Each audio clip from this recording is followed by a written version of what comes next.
Welcome, friends. Dale's back.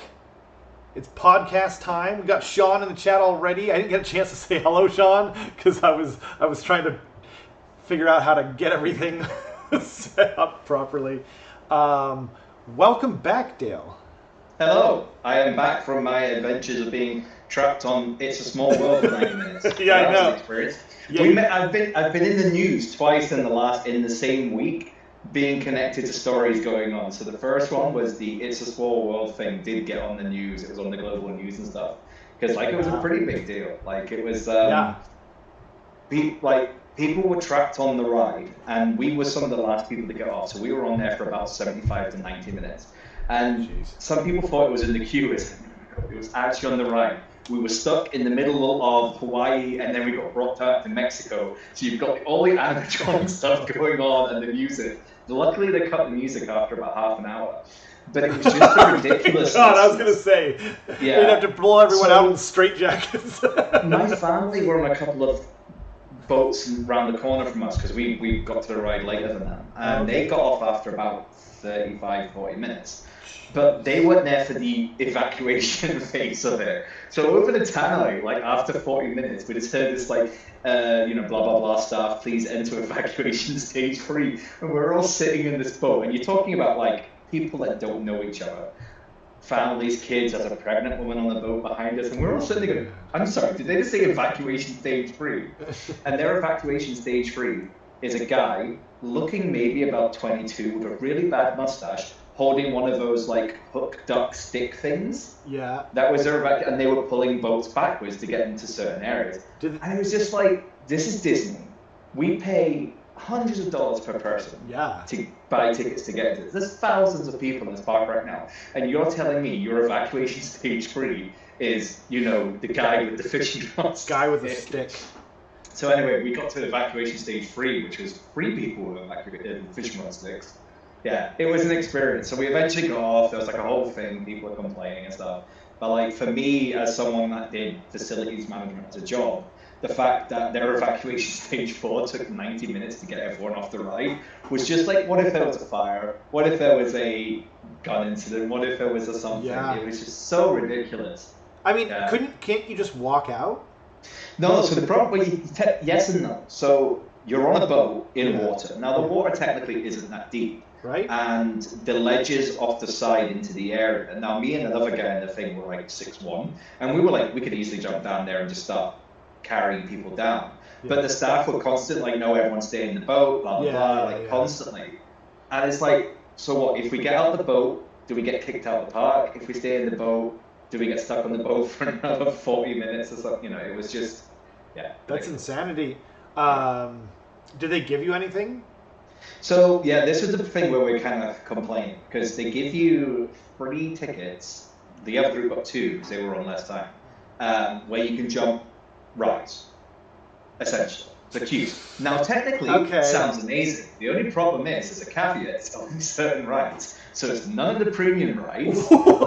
and then we were told it's you can just go up to any of the rides and do it. So me and Lisa used it for one, and they kind of didn't let us jump it. But then the other group we were in that stayed later, they tried to use it on the Indiana Jones one, and they were told, no, sorry, it's not this one. Wow. So it's essentially none of, we all maybe used one of these ride skip things, which we'd already paid for on the app. So it was just and we could even carry it to the next day. So I think it'd be worth emailing. Right.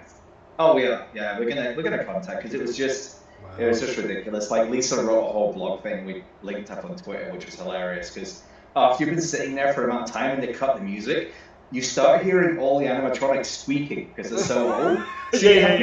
But then you also start looking at them closely, because usually you're driving through, there's so much to see, there's so many different things, and you're in an area for maybe 30 seconds.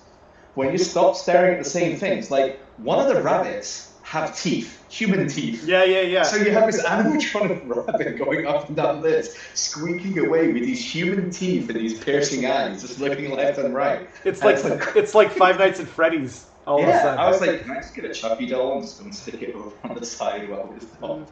Man, I would not be able to play Five Nights at Freddy's after that, because it would just be, it'd be too much. Well, anyway, so you're back. That's great. We're happy to have you back, safe and sound. from your harrowing experience on It's a Small World. And unemployed now as well. Well, as of tomorrow, I think. So. Well, I'm sorry to hear that. Yeah. So send us money on Patreon donations. Yes, yeah. If you want to support Dale. No, I've already got 2 people lined up for interviews. Oh, fantastic! One a gaming copy, so that'd be good. Wow. What's the? Or actually, maybe Kaban. Oh, okay.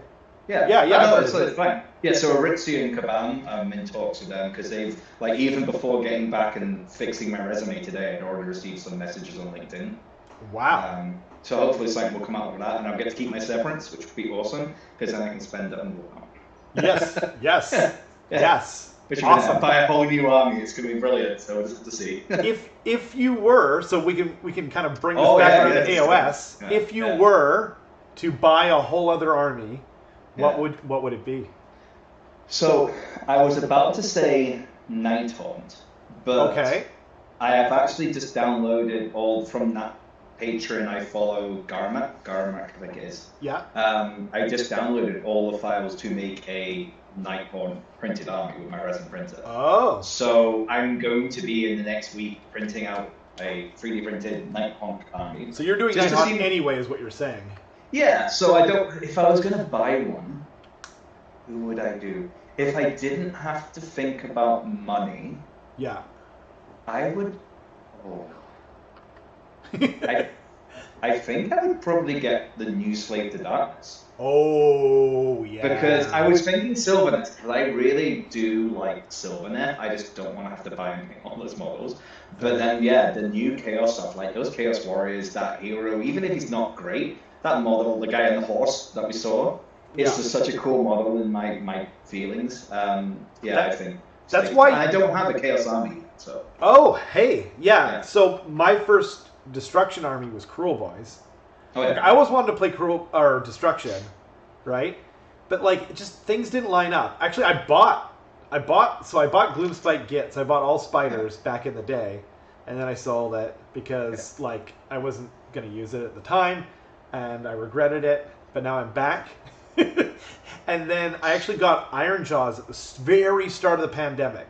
The day before everything closed down, I bought Start Collecting and some Brutes and stuff like that. But I didn't really enjoy painting them as much as I hoped. Now, I think I would feel very different now with like contrast paints and that kind of thing. I would just love to buy Alex's Warhammer army painted, because then I wouldn't have to paint it, and his army looks cool as hell. So yeah, it's awesome.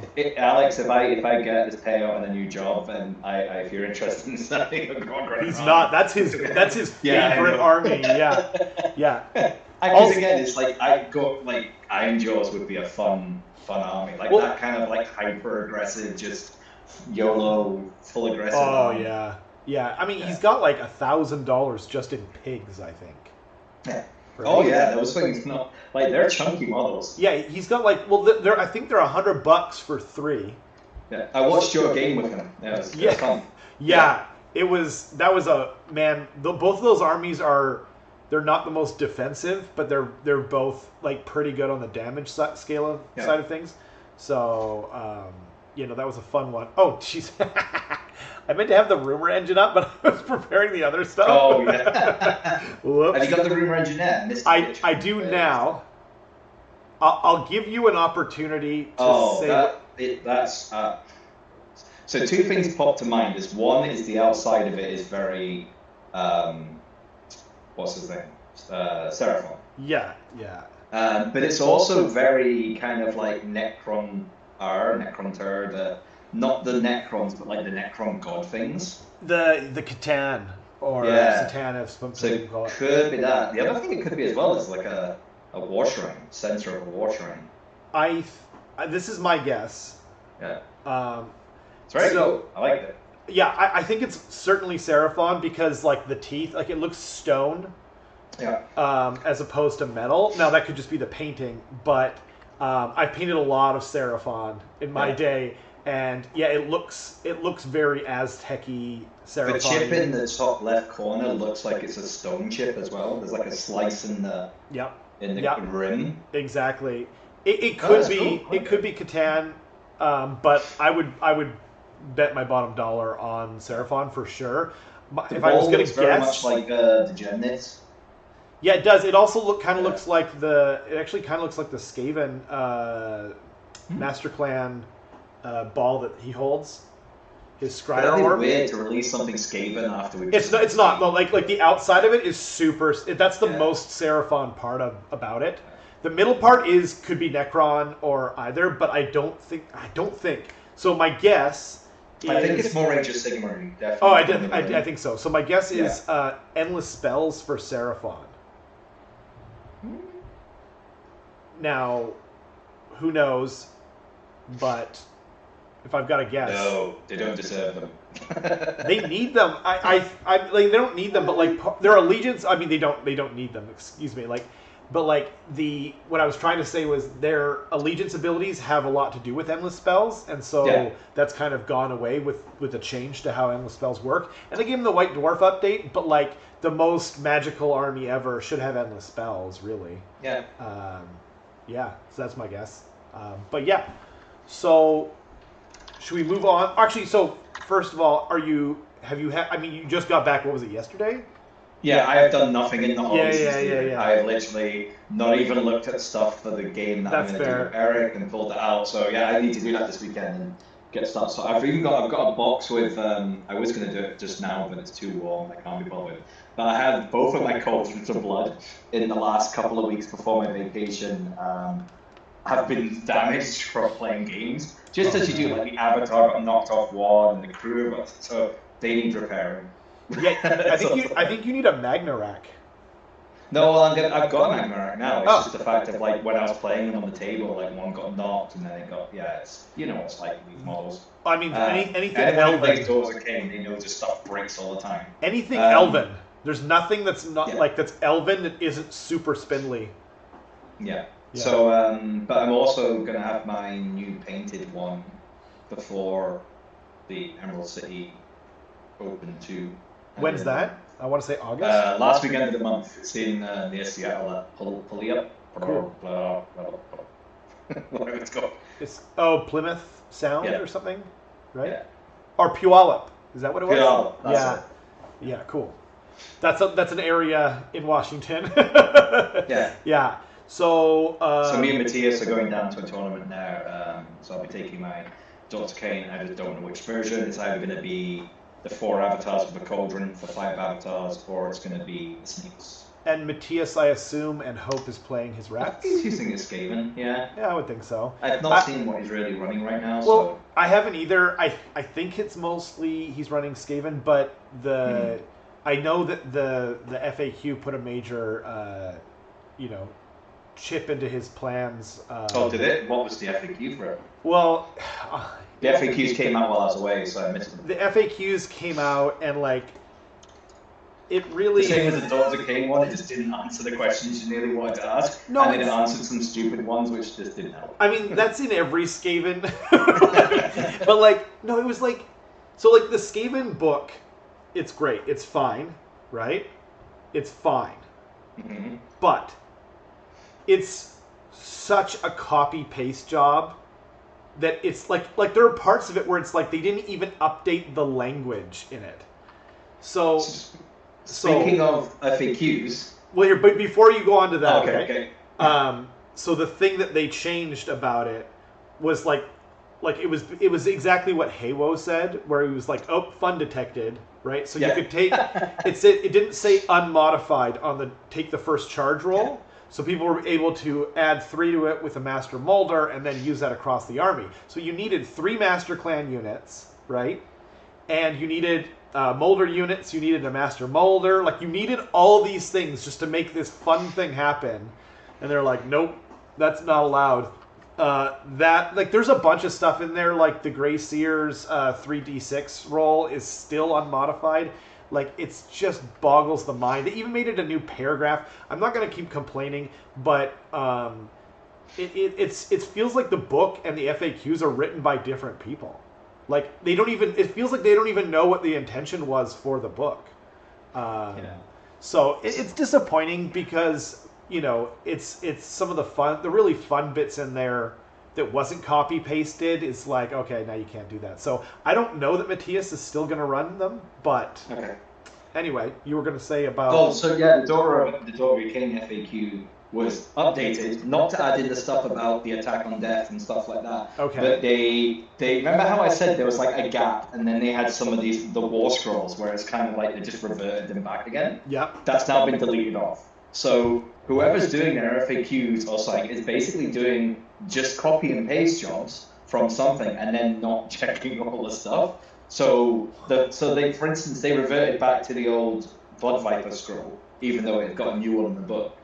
And then wait. So the AoS 2 Daughters of Cain war scroll for Vipers, right? Yes. And then you got a new one, which was the AoS 3 one. Yeah. And then the FAQ put it back to the AoS 2 war scroll? Yeah. Why? We don't know, because it was all the endless spells. They revert, but it was. Oh, it's the endless spells you're talking about. Yeah. Oh, the snake guy. Yeah. Ah, okay, yeah. So they put them in there, but it was like half the new rules minusing some of the things. What's the change exactly? Oh, so one of the big changes they added was they gave Avatars of Cain and Bloodrak Viper two of the monstrous actions, but they don't count as monsters. So one of them is they can stomp, and the other one is they can destroy terrain. So that was a cool little additional thing, because they're very big models, and it's kind of like, give them something cool and fun to use. Yes. So the FAQ came out, and the Bloodrak Viper was now missing that whole section from its scroll. But the way it was released when the FAQ came out is you had the new FAQ questions, and then there was like a blank page, and then the war scroll, and it just looked like it wasn't formatted properly. And it looks like that's correct. Someone had just basically not done the FAQ properly, and they've now deleted that entire every bit after the new text has been deleted. If that's not on purpose, then why are they even messing with it? Yeah. Was there something? I mean, it seems again like fun detected. Yeah. But is it overpowered? No one was even. That's the thing. It's like it literally had only just come out. No one was using it, because everyone was like, "Oh, this is 80 points. It now does this. This is fun. Oh, Purple Sun is 70 points." So everyone dropped the Bloodrak Viper and started taking Purple Sun instead. Yeah. And then it was changed, and it was like, why would you change that? Well, you have Purple Sun at 70 points doing that. Yeah, it was just very silly. That's so crazy. But it's fixed now. But it's just kind of like, do they not?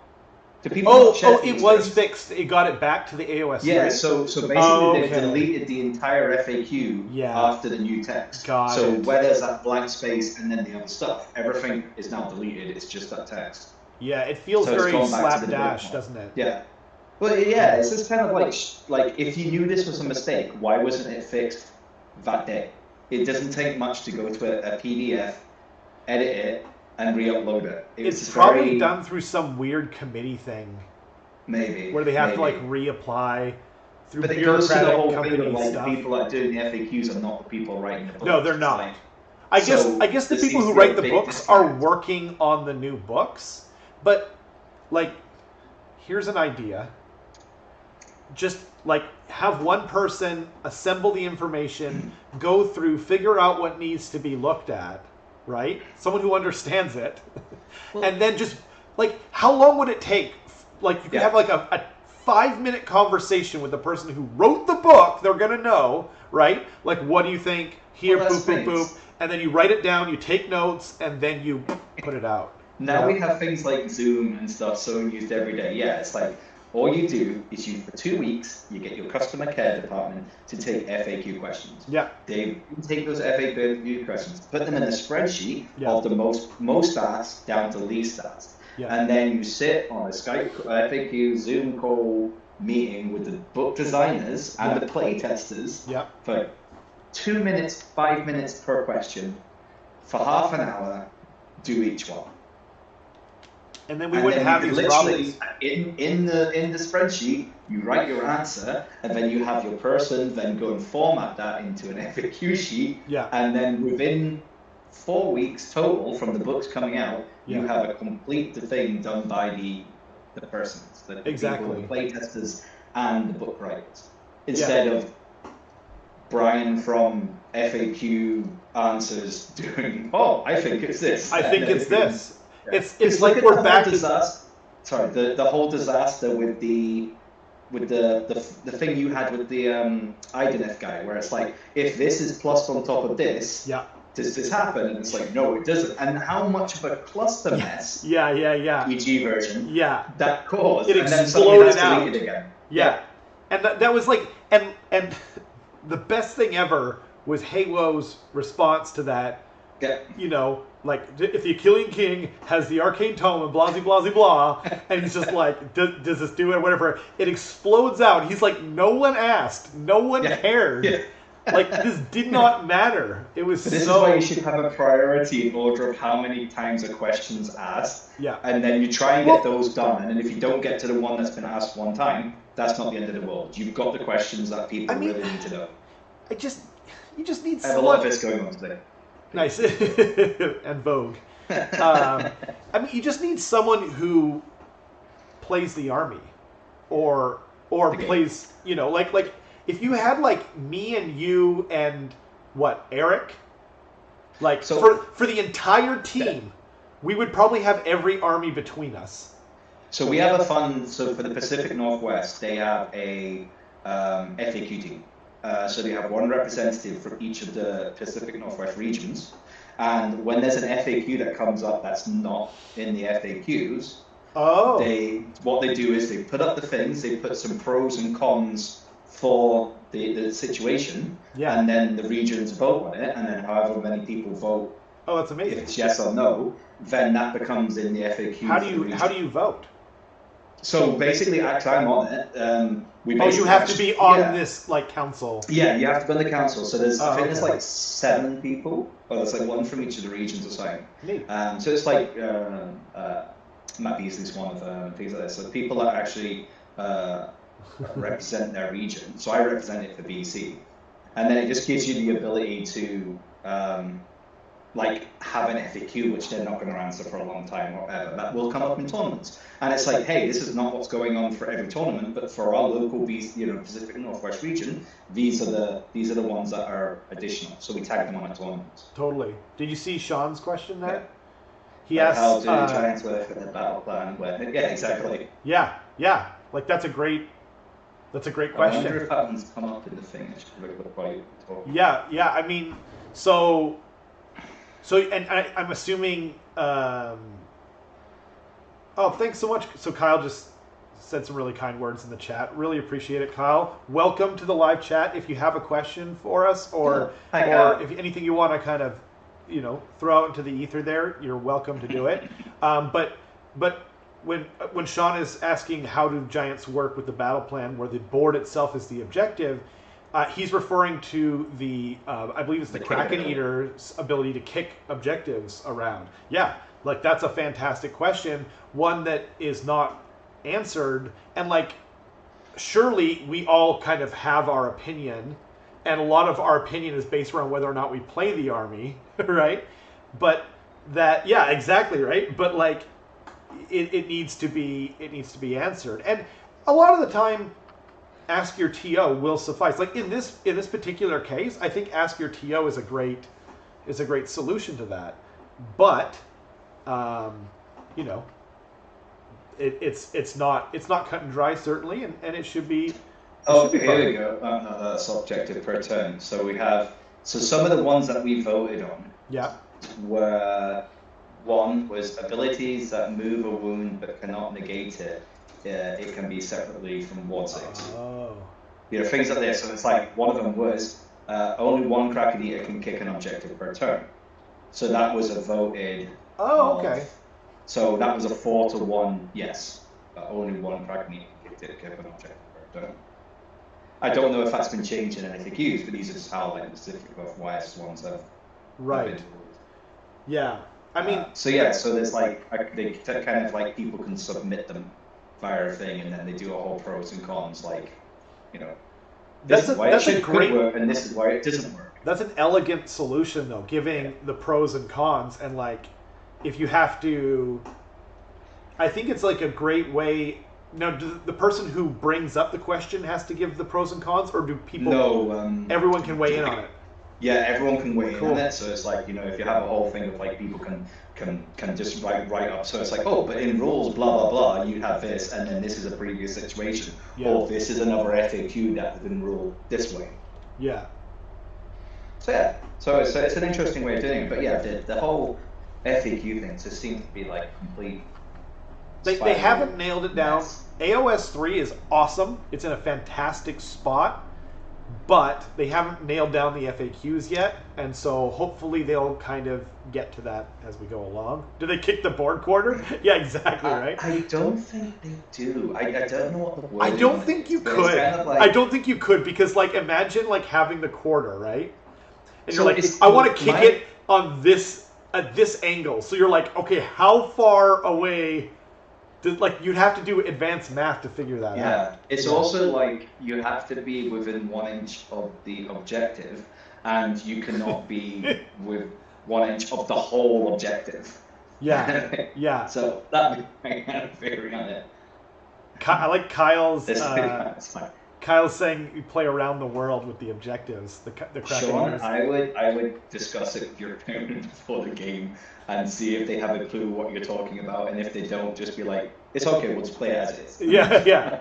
Just Yeah. confuse Well, them. It's just and turn one, boom. the fact of the matter is, too, is it's like not GW, at least in their design concept of battle plans, they don't give a rat's behind whether or not you get to use a special rule on your war scroll, let alone like your allegiance abilities. Like some say you cannot deploy off the board, so that screws over like so many different armies and like entire units. Like you can't, you have to deploy everything on the board or they die. It's like, okay, well then there's no point in taking a warp grinder. There's no point in putting like the things on the storm fiends, and like that goes across a dozen different other armies easily. Or the one, there's the new one, the one that there's one of the new battle plans is where you can't like you can't redeploy, or not redeploy, but like you can't like teleport essentially, where you can't like take them off the board and then set them up somewhere else. I forget which battle plan that is. I think it's like number 2 or number 3 of the new ones, but. Yes, Francis, we did talk about the rumor engine. I said it was endless spells, but a Warcry Seraphon spaceship. Yeah, I'll take that. Yeah. I mean, it could be the center of a Seraphon staff, and it's just been like hyper zoomed. I was actually going to bring that up because a Warcry or an Underworld's warband seems more likely than endless spells. But I still think that there might be something to that rumor of a Seraphon like line revamp coming next year. So it wouldn't altogether surprise me. And they have a book too, and I think GW has some concept of how popular they are.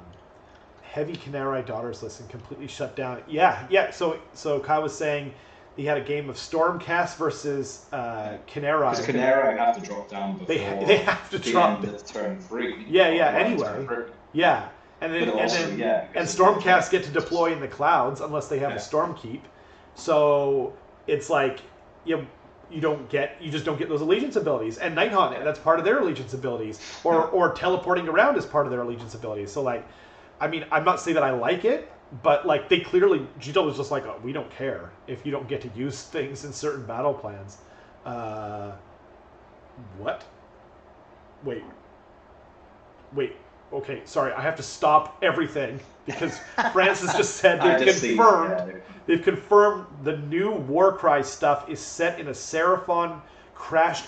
Oh, spaceship, right? Because part of the new Warcry terrain has some Seraphon stuff on it. That's right. Oh, so maybe it's what, more terrain? Like even more terrain? I'll take it. Hey. Well, I mean, at some point we might get also, like, do you know how we had the Fondia box set? Yeah. So there might be another one coming out with another new incarnate. And more terrain. Right. So that might be a thing that comes if they come out with Seraphon terrain, season. oh man, I'm going to just be like, well, I guess you get my money this time. Like the Thondia one, I was like, nah, I don't think so. $270 for... Oh, I would love some faction-specific games where it's terrain. Well, because I like the terrain, but a lot of it's just very generic. Well, the Warcry, what's it called? Like the lava mining thing?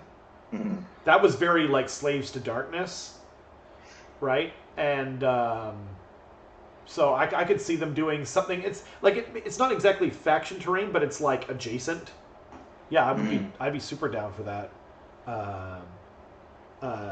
Kyle, you said in the Warhammer community post, do you mean about the Seraphon crash spaceship and all that? Because yeah, like, let me know. Point me in the direction, please. I would love to see that. But I guess we should probably move on to the main topic. Awesome, thank you. I will check it out, Kyle. But I will do it later. I have to finish editing a new battle report. I don't know if I'll be able to finish it tonight or not. If not, it'll go up on Thursday. But if I'm able to complete it tonight, it'll go up tomorrow. And it is Stormcast Eternals, Fulminators, and a giant Stardrake versus Alex's Giants, actually. Oh, cool. And I've heard a few different places kind of say that Giants aren't very killy, but not the way Alex plays them or any army he owns, because my god, like if people saw what he did with his Magmadroths versus Nurgle, like the most defensive army in the game arguably, and Giants are the same thing. He cranks that stuff to 11, and obviously Eric's Stormcast with, like, I forget how many Fulminators. He has like 6 Fulminators in there or something, maybe more, I can't remember. A very killy list. So it was a battle of the Titans. So anyway, so on to the main. We're going to do a light overview in our eyes of the meta, and it is not to be taken to heart. It's very light. It's for fun. You know what I mean? Yeah. So, these last 2 dragons done. He'll be rolling dice out at SH.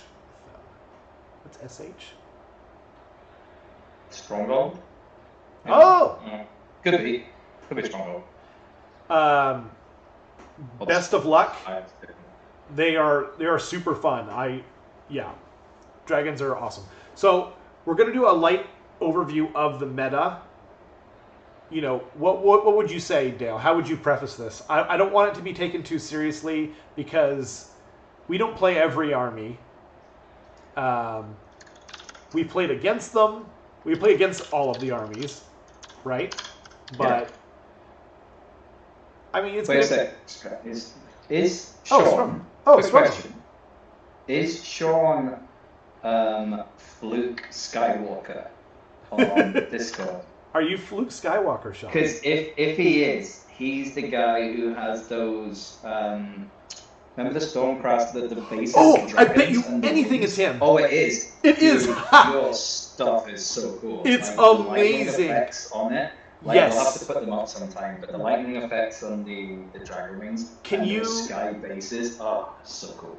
We'll put them up next week. You know what's crazy is I've known Sean Blake for 6 years now on the internet, and I've never met him in real life. And I just found out now that he is local. I had no idea because I know him through the Painters Motivating Painters, the PMP. Oh, cool. So that's wild. Yeah, those bases are because I saw his old paintings before. Like he did real paintings of these beautiful like night skylines, or like what it calls.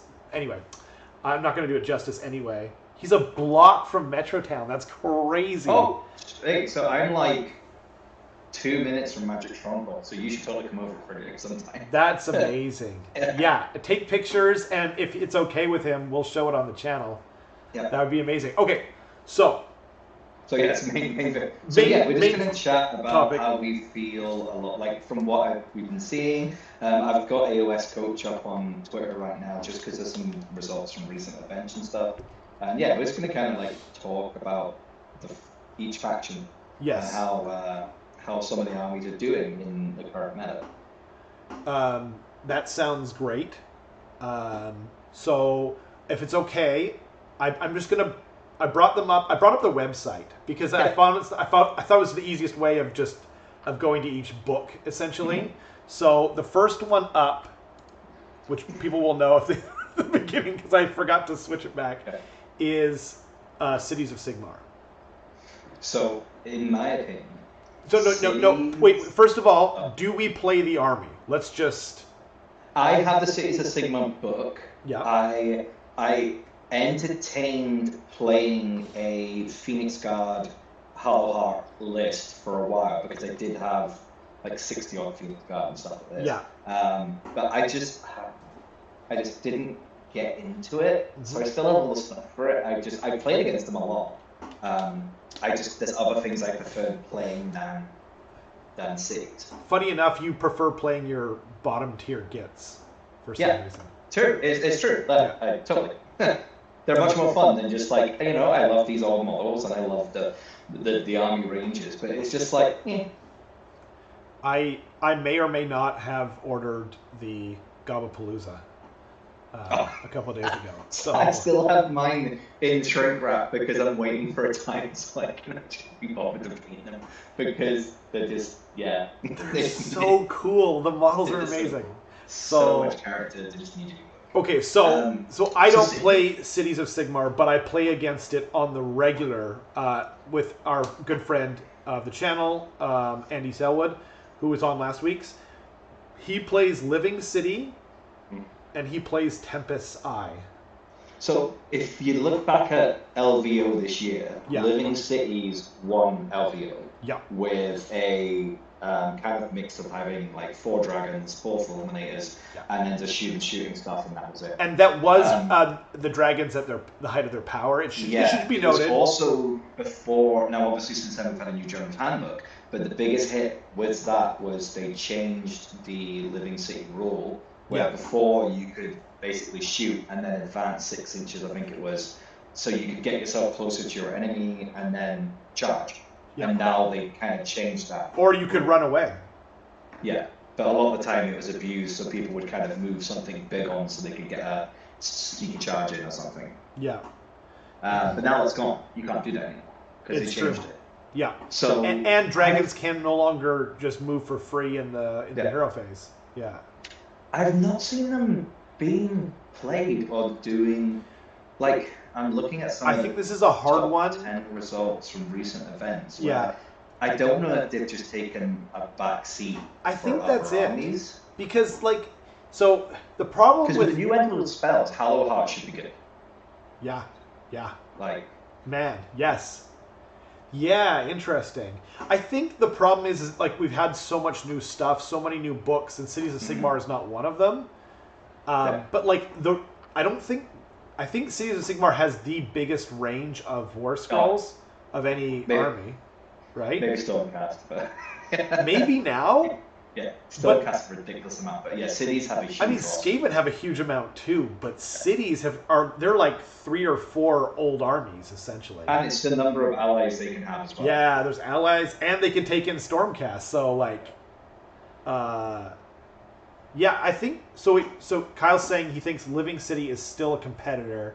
New Sylvaneth, that's true. The new Sylvaneth units are brutal. Although part of what makes the new Sylvaneth units so strong is their allegiance abilities. But the Lancers, that doesn't apply to the Lancers. That stuff is on their war scroll, that's absolutely true. I mean, that's an interesting point. Like we've gotten a bunch of new units from the new Fire Slayers, the new Sylvaneth. No new KO, but like a bunch of you know what? It probably is untapped ground. So I'm looking at a lot of events, and there's no. But a lack of data doesn't really mean anything. No, totally. Yeah. So I'm gonna say right now, and again, no one take this too seriously. This is for fun, right? But I'm going to say that they have. I would probably put them in A tier.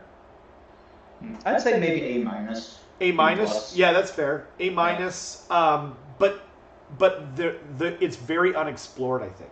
So I think I would say cities could be the fact of most of the people that kind of are good and do well at tournaments. They have specific armies and factions that they play, and with the new, while cities is kind of like a mishmash book. So people, now that there's a new general handbook, there's new updates and FAQs and armies, they're wanting to do well with those armies and not necessarily be like, oh, I want to play a soup army.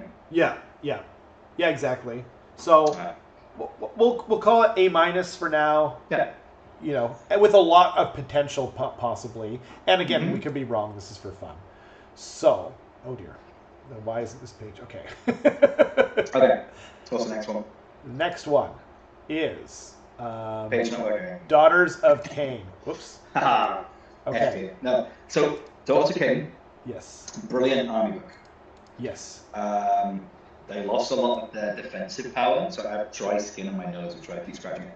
It looks like I'm a coke fiend. You got that thankful itch. Yeah, it's they're a great book. Yeah. I think they've done.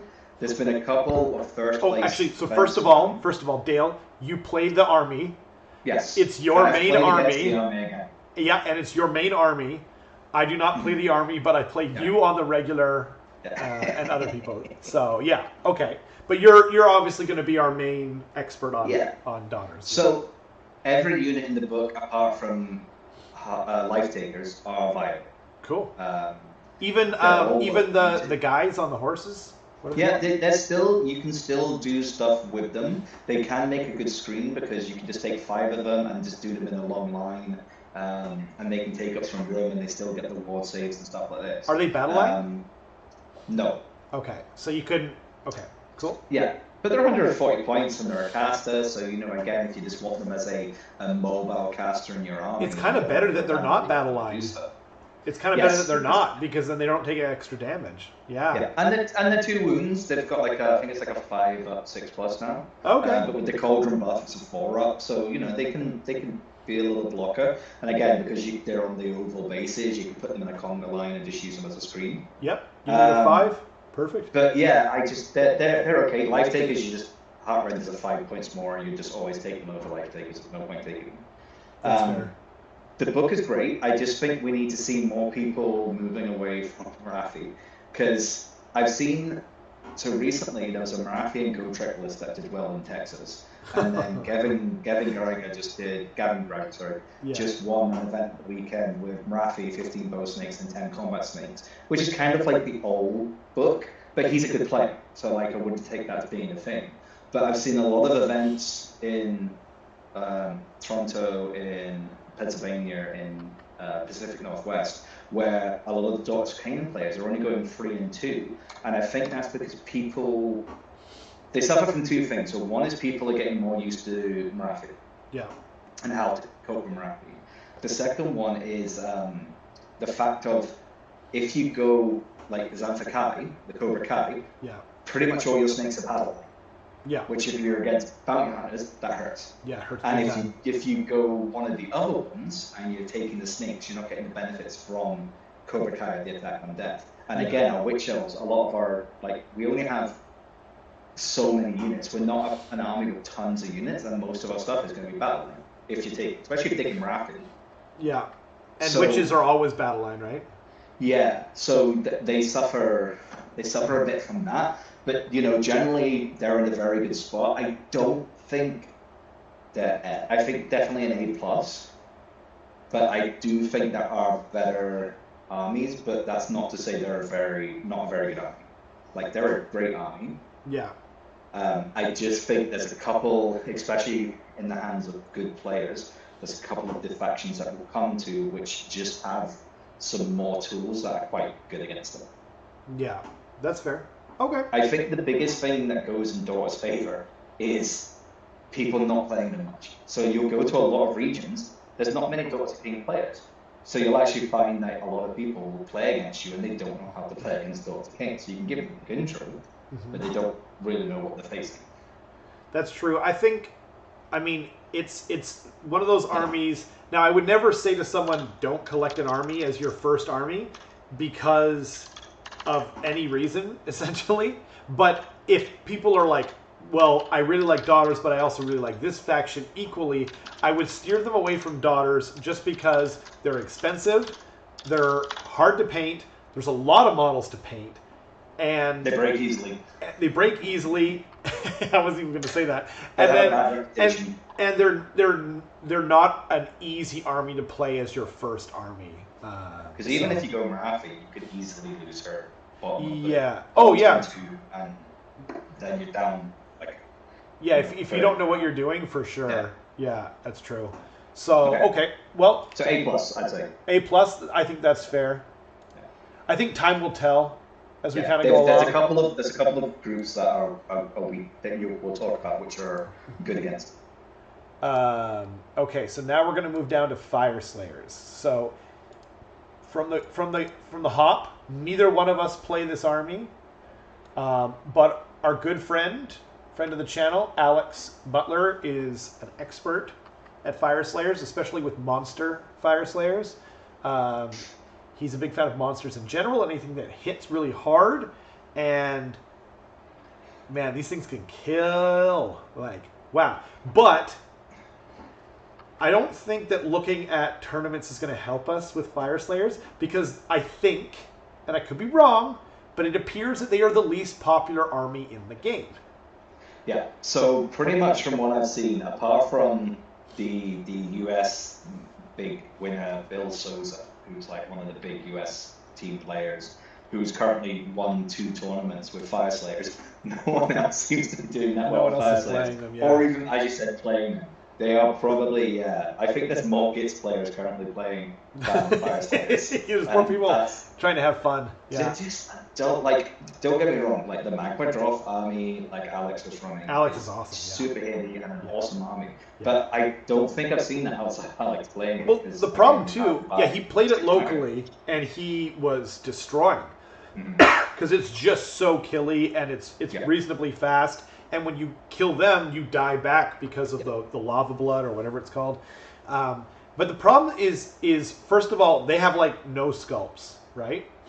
Yeah. Well, on top of that, as Kyle just said, they don't have. They don't really, and actually, so I think they made a huge. So a lot of people don't know. I'm going to go a couple steps back. When Age of Sigmar released, they took all the big armies, and they smashed them into every sub-faction they could make. So what was the Slayers section of Dwarves became Fire Slayers. And what was like the Iron Breakers and all them became Duarden. And for Skaven, all the clans got separated, right? So they separated all these armies, but then they didn't put everyone back together. Like Death used to be a faction, like Death, and then it was Vampire Counts or whatever, right? But then they separated it out into Strigoi became Flesh Eater Courts and everything else, and everything from Death got put back together except for Flesh Eater Courts. And now they've got no models too, and Fire Slayers are still suffering from that same problem. And I think it was a huge mistake not to roll them in with KO and add Duarden to it. Maybe they're going to do something like that. I hope they do, but for now they have hardly any models. If you're not a fan of naked dwarves, you know what I mean, with beards and stuff like that, there's not a lot of variety there. And the Magma Droth itself has, I think, 1 pose. I could be wrong. Alex, correct me if I'm wrong, obviously, but I think the Magma Droth has 1 pose. And so Alex took like a heat gun and he reposed them all like a bunch of different ways. So his Magma Droth list is super dynamic. But most people aren't going to be willing to do that because it's not easy to do. And I think, personally, I say that maybe like a B- because they're pretty dull range. They're not that fun to look at. Oh, yeah. Against. They don't have, their options are, I'm going to run at you and hit you, and then try and soak the damage and hit you, because they don't really have anything else. No, it's true. They don't have magic game, they don't have shooting game apart, and they do have shooting stuff, but they don't really have a shooting game. Not very far. So they've really just got combat. They've got combat, and even their movements, they can teleport, I think, 1 unit to the side of the table or something. It's true. Yeah. So you give them a B, huh? B, maybe a C+, but yeah. Really? Wow. Are you talking about strength, or are you talking about the models? I'm talking about both. They're really? They're both just not seen as strong as... you will... Don't get me wrong, you will see them win events, you will see players do well with them. Yeah. But in comparison to some of the other books that have come out, I just think they're not as good. I summoned Alex into the chat through Fire Slayers. And Kyle said that We were saying good things about you, Alex. What are you talking about? Kai was saying that they are in fact monopose, but there's a few different heads on the Magmadroths. So yeah, I mean that's super interesting. Alex's list, where you will see people do well with them, you will see people winning games, but overall, I was not insulting Fire Slayers. I think they need to push, or needed to push the prayer side. And it's kind of the same with Daughters of Cain, where they should push the prayer side of them more. Yeah. Because they're not magic armies. Yes, Daughters of Cain have Marathi that can do magic, but overall they're not a magic army. And they would have been better off if they just pushed both those armies more into the prayer side of things, to have them as being like a power army in that sort of field. So having priests be able to do like maybe 2 prayers, or have different abilities with their prayers. Maybe like Idnith. Yeah, I just... Okay. Well, so in terms of general Fire Slayers, maybe a C+, B- is correct. But the way I've only ever experienced Fire Slayers through Alex, so I'm gonna give them an A-. That's how strong Alex's list is. So that's all I can. That's all I do want another crack at that list. I've only played it once. And it's super interesting. Alex, would you like to play your Fire Slayers on the channel? Oh yeah, and have a game that goes past Battle Round 2? That sounds like fun. Your daughters versus Fire Slayers would be awesome, and it would be like a really great. What? Mm-hmm. It keeps saying not working. Naked elves versus naked dwarves. Yeah. Naked elves versus naked dwarves. Okay. So we done Fire Slayers. Yeah. And now we are on to Deepkin. Okay. So I love Deepkin. Mm-hmm. They were the first army. They were my first Age of Sigmar army. What I mean by that is not that they were. I bought Skaven first, and then I bought Seraphon. But those are both armies that are from the old world. This is the first army that I ever bought that was brand new. They were my favorite army to paint until I got into Gits. And I don't know. I'm not far enough yet to comment. But I love Idnith Deepkin. Their first book was a masterpiece. Their new book is mostly regurgitated. It is, but people are doing well with it. But it's a very difficult army to play now. I see a lot of double turtles being run. Yes, double turtles. Yeah, with the -3 rend. Yeah. You're looking very holy right now, Dale. Yeah, it's just the sun. No, it's kind of cool. It's a neat effect. Yeah. You've turned into what's his name? What's the director's name who did the new Star Trek movies and the new Star Wars movies? Oh, Michael Bay. No, not Michael Bay. Oh man, I can't come up with it. Anyway, he's known for putting lens flares in his. Lisa's gonna close. Thank you, Abrams. Yeah, it's J.J. lens. Thank you, Lisa. That's very kind. Yeah. I was when I first made my Battle Report channel. This is totally a huge digression, but like I said I was going to just put lens flares on everything and become the Abrams of Anyway, so there's definitely ways to play them. So the double turtle list is usually in Nautilus because you can make them battle line. The eels are. I don't know. I think eels are. The shield eels are dead. They killed them. They shot them, and like it's not like they were ever the best part about the army. It was unneeded, but it's mostly sharks. The sharks are in. Archer guys. Are in what's it called? I can't come up with it. I've got the book right here though. They're in the realm of fire. Okay. You can make them battle line in what's it called? It's going to annoy the heck out of me. Futhan. Thank you. Okay, so in Futhan they become battle line, and you can also make them better. You can take them. It's called like a bloody shiver or something like that, or bloodthirsty shiver. And so there's different ways of playing them. I think they have a lot of play, but they're sorry. There's a little fruit fly that's flying into my eye.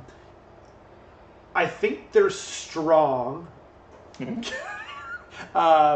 but double turtles cross. Yeah, that's the James. Yeah, he ran that. Is that when you ran that Rivals? Ooh, He won best overall at Rivals, and I think he had double turtle. James loved it in the chat. Yeah, he's from Rerolling Ones. James from Rerolling Ones, right? Ooh, James. That's what I got to say about that. I never thought of that. Well, I'm gonna keep going. I'm gonna keep going on my gets because I think they're definitely I'd say an A plus. Yeah, I think I'm gonna They've say got some good power. I'm gonna say A. I'm gonna say A. Oh, I might even go to A minus. And here's why. Just stick with me, everyone. Okay. When things are going right with them, they're great. But when things are going bad, they go bad. And they go bad fast. You know. But double turtle Kronsprung, really? Yeah, I said the Soul Scryer. Soul Scryer to start the turtle off the board. Yeah. We'll have to talk later, James, because I am very interested in that. I mean, like, that's 1,300 points, or no, that's or 1,450 roughly, a little bit more than that, because turtles are 500 points each. Kronspine's what, 300? 400. 400, so that's 1,400 points. Soul Scryer, that takes you to like 1,550, and that's minimum battle line. And you don't even have all your battle line there. I'm assuming that you're taking thralls, and you only have one hero. Like, yeah. Still room for a king. That's true. Well, you still need a battle line. I guess you take the thralls maybe just to get it out of the way. Anyway, I really love the army. I think they've got a lot of potential. How much is Yeah. I mean, Alex is wondering how much of that is the Kronspine. Yeah, I actually feel like that's a really good point, because Kronspine that's everyone can take, right? So in pure, because like, you know what I mean? Like you took Kronspine in your gits, and you beat my Seraphon in the battle report the other day, right? And so it's Kronspine and Purple Sun, so you need to win again. Yeah. And then insert army here for A plus whatever, right? Like, yeah, that's a good point. I mean, everyone's gonna have their opinion. This is all for fun. I'll put them at A. I think you can go for A as well. Cool. Okay, so and you can and then we gotta go to refine, take off Deepkin, and then what's next down the thing? Okay, now we're on to Caradron Overlords. So neither one of us plays this army, but Andy does, and Alex did. Let us know, Alex, if you still have and or play KO. What do you think about KO, Dale? So at the minute, I've seen KO doing well in events, but that's with mainly Carl Long and Jeremy Besser. Okay. In the US. Generally, they seem like, I think both lists have Purple Sun, because Purple Sun and KO can do pretty well. So you use the spell bottle to throw it out. Yeah. So you drop it, and then you're getting that additional -1 on top of their shooting. So for that one turn, you're in control of it, or however it works. You get a lot of damage done. You don't really care about if it gets deep anything.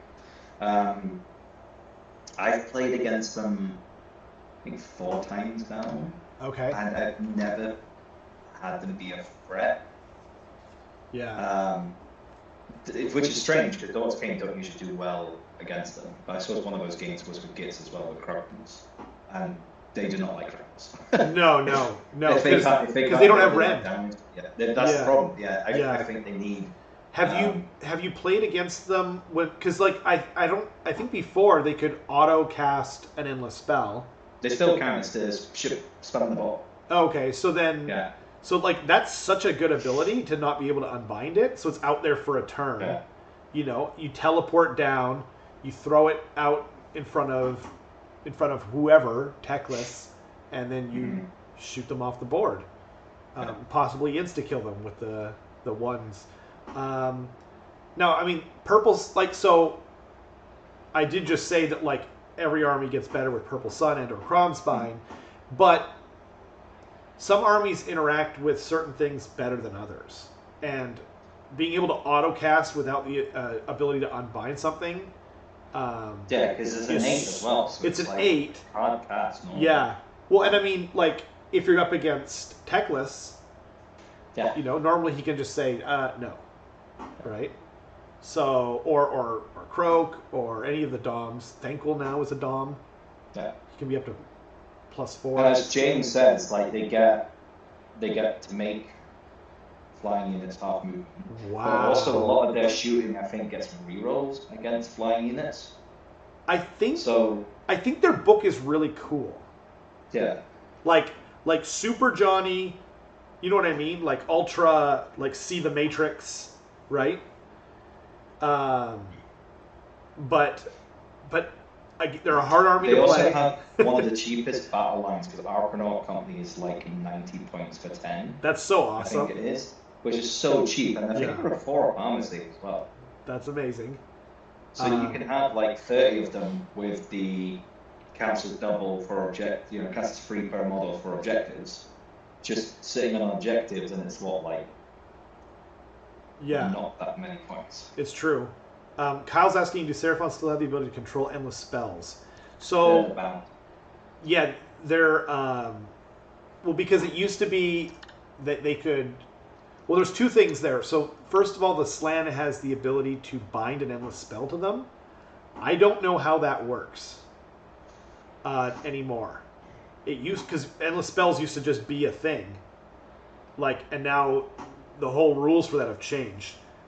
Staff of Rightful Supremacy, get rid of their endless spell from bottle. Oh my gosh, all these amazing questions. I think James is talking about the Skaven Staff of Rightful Supremacy. I don't know. There's so many things. Like, there's so many interactions here. Yeah, I mean, well, and before Kyle's asking, like, you know, about the endless spells from Seraphon, they used to just have an allegiance ability where when they cast a spell, it was always bound. But now everyone has that. So, yeah, I don't know. Unfortunately, they did update something in the White Dwarf thing. But anyway, we're talking about KO right now. We'll probably have to pick this up a little bit. What would you give KO? We'll just do 2 of the factions this time. And well, we are in order too, and there's more order armies than anything else. But still, oh, I see. Do half and half. Yeah. I mean, we'll have to do chaos next time then, because chaos. Yes, we do chaos and death next time. Yeah. Okay, that sounds like fun. We also we're talking about doing like more lore stuff. So I'm really into that. I just finished Git Slayer by Darius Hinks, and it was so good. The Gotrek Gurnison novel. It's the best Gotrek Gurnison novel to date, and it doesn't even have my favorite army in it, which There's 2 of the other so ones do. much kind of fun look at the kind of Git's world and how they all run and interact. For sure, and that's why I actually got into it. And before we get sidetracked too much, but they develop the other characters like Malineth, or Malineth, I think that's her name, and Trakos, I can't remember his name. They develop those other 2 like side characters way more, and Gotrek, like, and the ending's crazy. Highly recommend it. We'll have to. Oh, yeah, Gloomspite. So Dale was actually the one recommending Gloomspite to me. I've heard not to read it on a full stomach or before you eat. I've read. I liked Gloomspite as well. Yeah. I've never read Playground yet. I should give it a try. I got like halfway through Plagueguard. It wasn't my thing. I find it difficult to care about Stormcast characters because they don't remember stuff and they lose their humanity. But Trakos, as I think his name is, in Gitslayer. He's so compelling.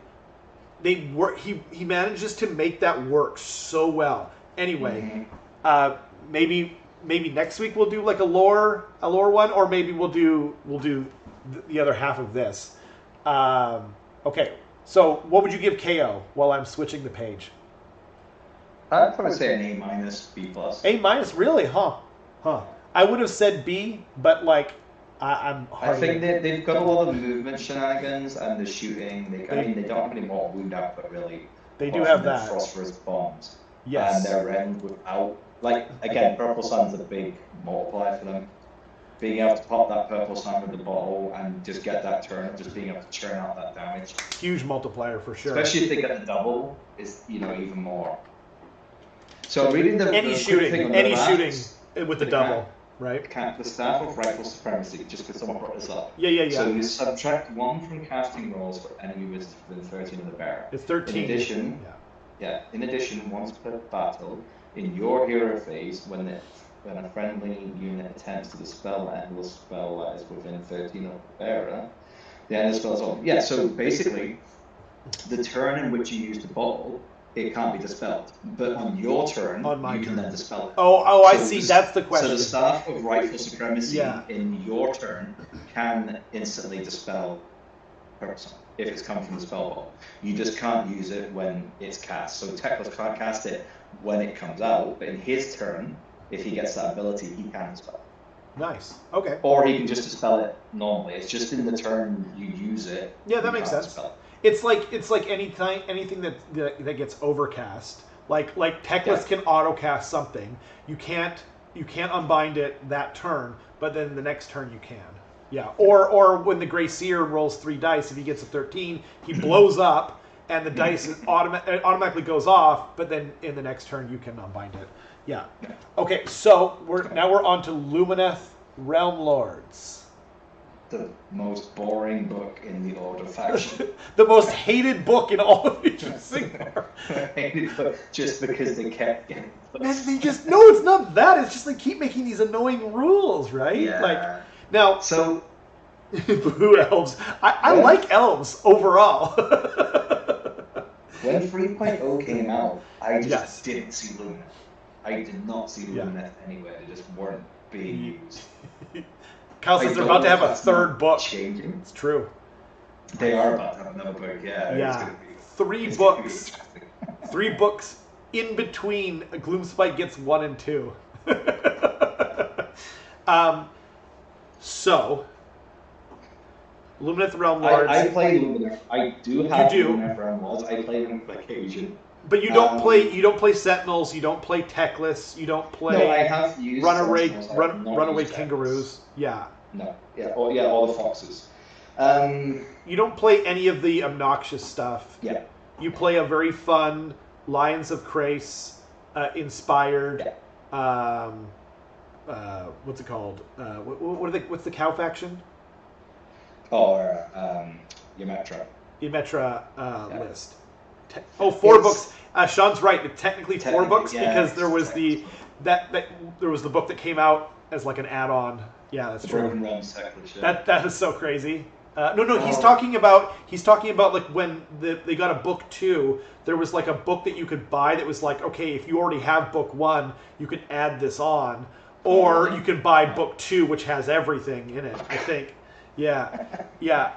I think that's what Sean means. I still have book 1. I've never bought any of the other books, but I've sort of wait a year and get book 4. That makes 5. Okay, wow.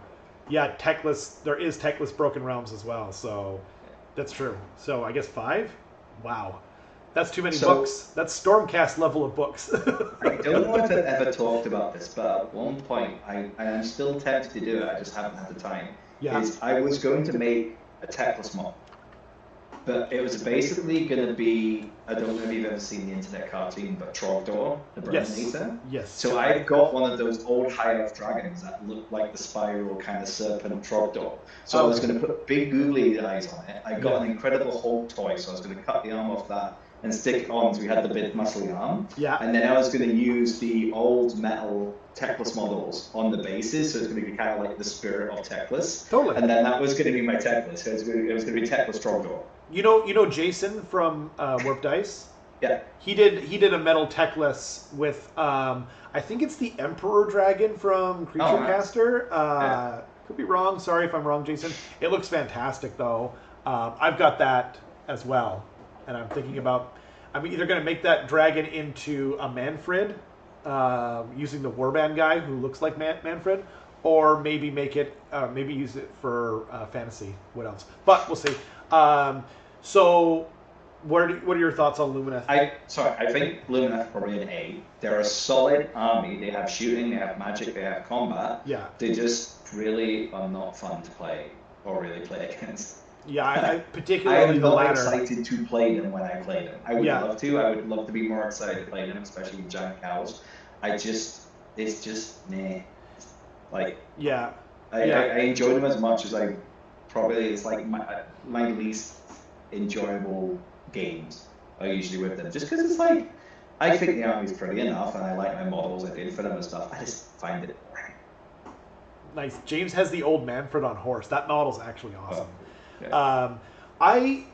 So, you know how people talk about Zeech, where they say that they cheat. The cheat dice, they call them. The fake dice, the fake dice, exactly. But, so Teclis is, I'm not, this is not to complain about them, but like I'm just drawing an analogy. That was hard to say. Between, so people talk about the fate dice saying that they're cheat dice, because you roll the dice ahead of time and then you select the right number, right? But you're still rolling dice. Mm-hmm. Whereas with Teclis, when he's casting spells, he's picking the number. Yeah. Right? And I think that's where there's a few things like that where they kind of lose me, right? So I am actually happy that they're getting another book. Now, I don't want them to Slanesh them or whatever, you know what I mean? Insert army here that was punched in the face too hard.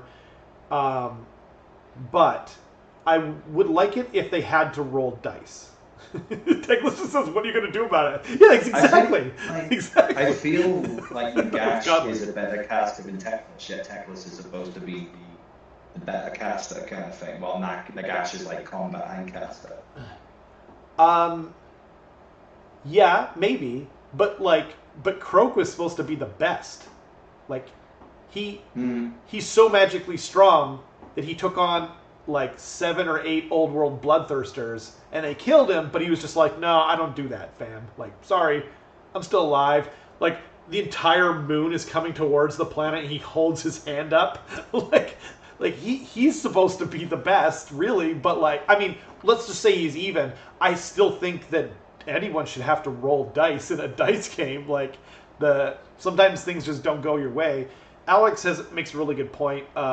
He feels like they're a very technical army that takes skill to play. I agree with that completely. They are very technical and very difficult to play, and I probably should have said that from the get-go. And that actually should be factored in, because in a game like Warhammer, where there's so many things going on at the same time and there's so many different variables, the more difficult an army is to play, I actually think it makes them weaker. Like I wouldn't always argue that. Like, I'm really into fighting games and stuff like that, and I just watched Evo this weekend. It was amazing. But yeah, like high ceiling and floor, like Sean says, is a good thing. And like, you know, you're punished harder for your mistakes, like Idneth, and being that difficult to play means, you know, you're more likely to make a mistake, because everyone makes mistakes during games. You know, not everyone gets filmed and then pointed out what mistakes they made. But like, you probably don't realize until you are filmed how many mistakes you're actually making. So I think that should be factored in. I would still put them in A tier, though. I would still put them in A tier for sure. I just wouldn't put them in S tier, because they're regularly doing well. They're a great army. Yeah, I've got everything that you need to play and win the game. I just think, you to not make mistakes with burn. It's not like Stormcast stuff like that can be very forgiving. Yeah. And yeah, just not fun. Personally. Yeah, but you are playing them on Monday. yeah. But I mean, again, that's you're playing your. It's not in a tournament. It's my version of it, playing against a not. Like, you're playing the really fun, like list ignores -2 smashy cow elves, which is awesome. Yeah. Apparently, Sean watched Skullgirls. Yeah, Skullgirls is awesome. I really enjoyed. We had a bracket reset for Street Fighter V. And Guilty Gear it was the first time that they were the main game at EVO this year, and it went on till midnight, but it was amazing, really fun. But okay, so what would you say for Luminesce? A tier? Yeah, I think that's a good compromise. Okay, so hey Mason, welcome, super big welcome to the chat. We're having a fun chat about the current meta. I don't think we're going to get through all of them today. Okay, so now we're on to Seraphon. Yeah. Okay, this is going to be divisive for sure. And I don't think people are going to agree with me, but that's okay. That's why this is for fun. Yeah, you have all the ingredients you need to have a strong list there, Mason. He put Purple Sun, Kron Spine, and then rest of list. Exactly. Yeah, that's exactly what we said. Okay, so Seraphon. So I played this army. It was the second army that I played in Age of Sigmar. It was the second army I played in Warhammer Fantasy. It was the first army that I ever bought as a young lad that came out, and I bought when they first came out, because they came out with the 5th edition box set with Bretonnians versus Lizardmen. I love this army to death. I think it has one of the most unique and original ideas and concepts that GW has ever made. They badly need a line refresh, but that's not what we're talking about today, is it, Dale? So now I don't remember what skit they're Kyle's talking about re-rolling one skit on Salamanders. If you've got the link to it, we should post it and I'll watch it later. Yes, yeah. Post it in the chat, or I mean, remember. Or maybe James can tell us which one that is in. I don't remember it off the top of my head. Okay, so there's two armies when we're talking about Seraphon. There's Starborn and there's Coalesced. I only play Coalesced because I was a huge fan of Lizardmen in the old world. That's how I like my Lizardmen. So I don't play Starborn at all. I don't enjoy playing them. I hate summoning lists. So like Starborn aren't for me. I just noticed that there was a list that just took, what was it, second or third? Ridge just won. Was it E1? The tournament in Toronto, yeah. With Starborn, right? I think so. I'm almost positive it was Starborn. Okay. Yeah, I need to make a cheat sheet for my Seraphon, even though I'm playing Coalesced, because there's so much going on in there. Skaven versus Seraphon. Okay, thank you. Thanks. No, he was running the Fangs of Sotek. Yeah, Fangs of Sotek is Starborn. Oh, Starborn. Yeah. Okay, yeah. So like Thunder Lizard is under Coalesced, and then there's because Sotek is the serpent god worshipped by the Skinks. And the other one in Coalesced it's the Saurus heavy one. I can't remember, and I don't have the book. Oh, Dracothian's Tail. Apparently Ridge one with Dracothian's Tail. Oh, yeah. Oh, I love. Yeah, see, like that's. I just want a Coatl's Claw. Thank you, Mason. Yes, Coatl's Claw. Sweet. Okay, so we should probably go into a little bit. I think Seraphon have an amazing range of models, and they have Croak, who's amazing. They have Croak, who's amazing, but Croak is the most perfectly pointed god model ever, because he's 400 points, which is a lot. He's a strong caster at +2 native. And he can get +1, another additional +1 from the stars or whatever you choose at the start of the battle round. You can get another +1 if you have the banner guy, the Astrolith Bearer, but he's also costing points. So if we're talking about just Croak, he's up to +3 with just his regular stuff. That's interesting. So they do generate summoning points for Starborn, and you can then bring on, and you can teleport, which is amazing. It's super strong, but you have to, exactly. So there's a conversation going on between Alex and Dale and everyone in the chat. It's hard to keep up with. But the other thing about Croak is he can die to 2 clan rats. Yeah.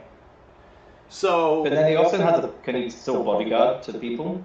He can. Yeah, he can. But he can still die to 2 clan rats. It becomes unlikely that he dies to 2 clan rats, but he can die to 2 clan rats. You don't even need Croak, like the army. I don't think Croak is the strongest part of the army. Yeah. I really don't. I actually think that although Eric was running Croak mostly, but he's got a few different ideas that. So now for instance, if you look at Ridge's list here, because I've got it in front of him. Okay. So I won't go through all the artifacts and items and stuff, but he's got a Star Priest, a Priest, and the Astrolith Bearer, a normal Slan Star Master. Yeah. And he's got 3 Innocent Skinks, 5 Soros Guard to bounce the wounds from the Slan. Yeah. 2 Salamander Packs of 2.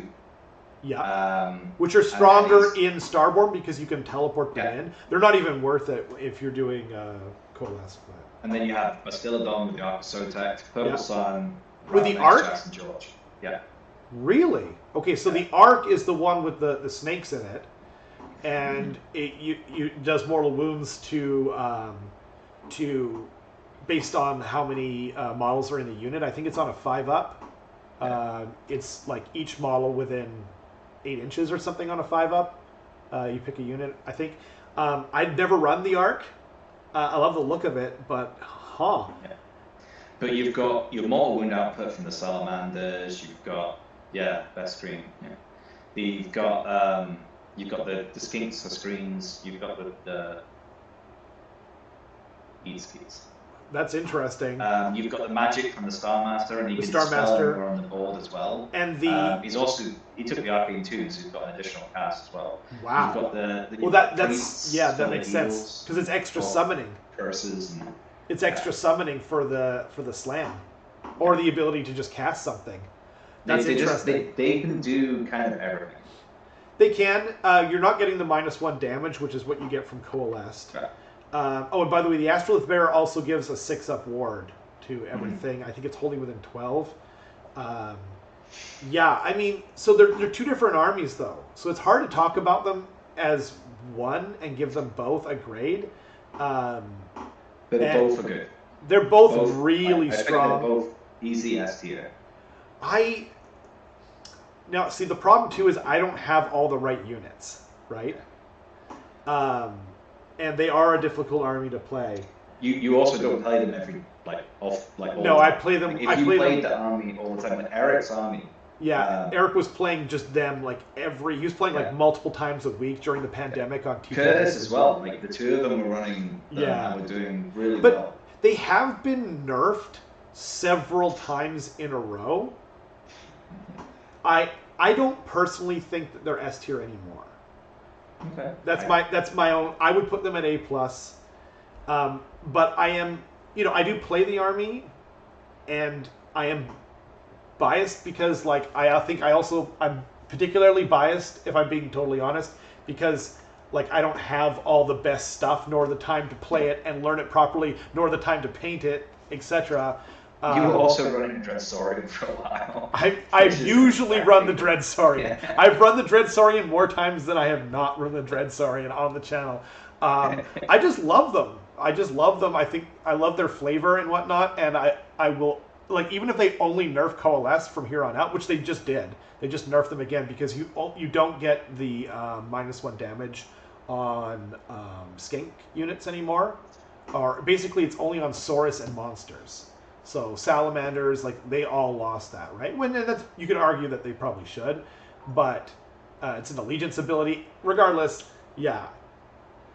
I mean, the Dread Story is just so much fun. It's not worth its points. It never doesn't kill even as well as my Skink Chief on Stegodon, but I just love it so much. So what are you going to do, right? Like, so I feel like I have no choice most of the time. But I also like, the Carnosaurs and that kind of stuff. Yeah, I mean, like I said, I felt like I was probably going to disagree with most people, but everyone's experiences are different, and yeah, mine just have not been. Okay, Nighthawk. Well, we're going through order right now, so Nighthawk are also one of my top. They are, yeah. I think. Okay, we'll get to them in a second. So why don't we do today? We'll do order and we'll do death. How about that? Okay. Cool. Okay, we're almost done order. Okay. Okay, Stormcast Eternals. Ooh.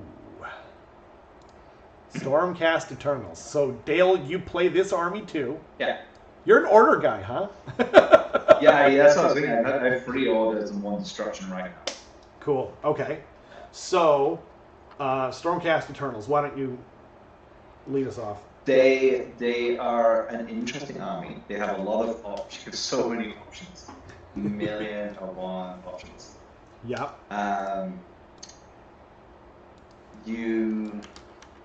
They recently got some nerfs with the holy commands going down, so you can't get the double shots with the buffed units of long strikes. And the dragons got another hit, but they're still good. Yeah. Yeah. I don't know. They have the tools to do stuff. Like their magic play isn't huge unless you go the faction, unless you go like all the different magic kind of things. But even then, they're not a big magic faction. Yeah. They have the ability to do prayers as well, but you don't really see people go mostly into them. You usually see like either a big combat army or like the long strikes with the combat support. Yeah. Or GK with combat support. Or fulminators, combat support, or annihilators drop down from the sky.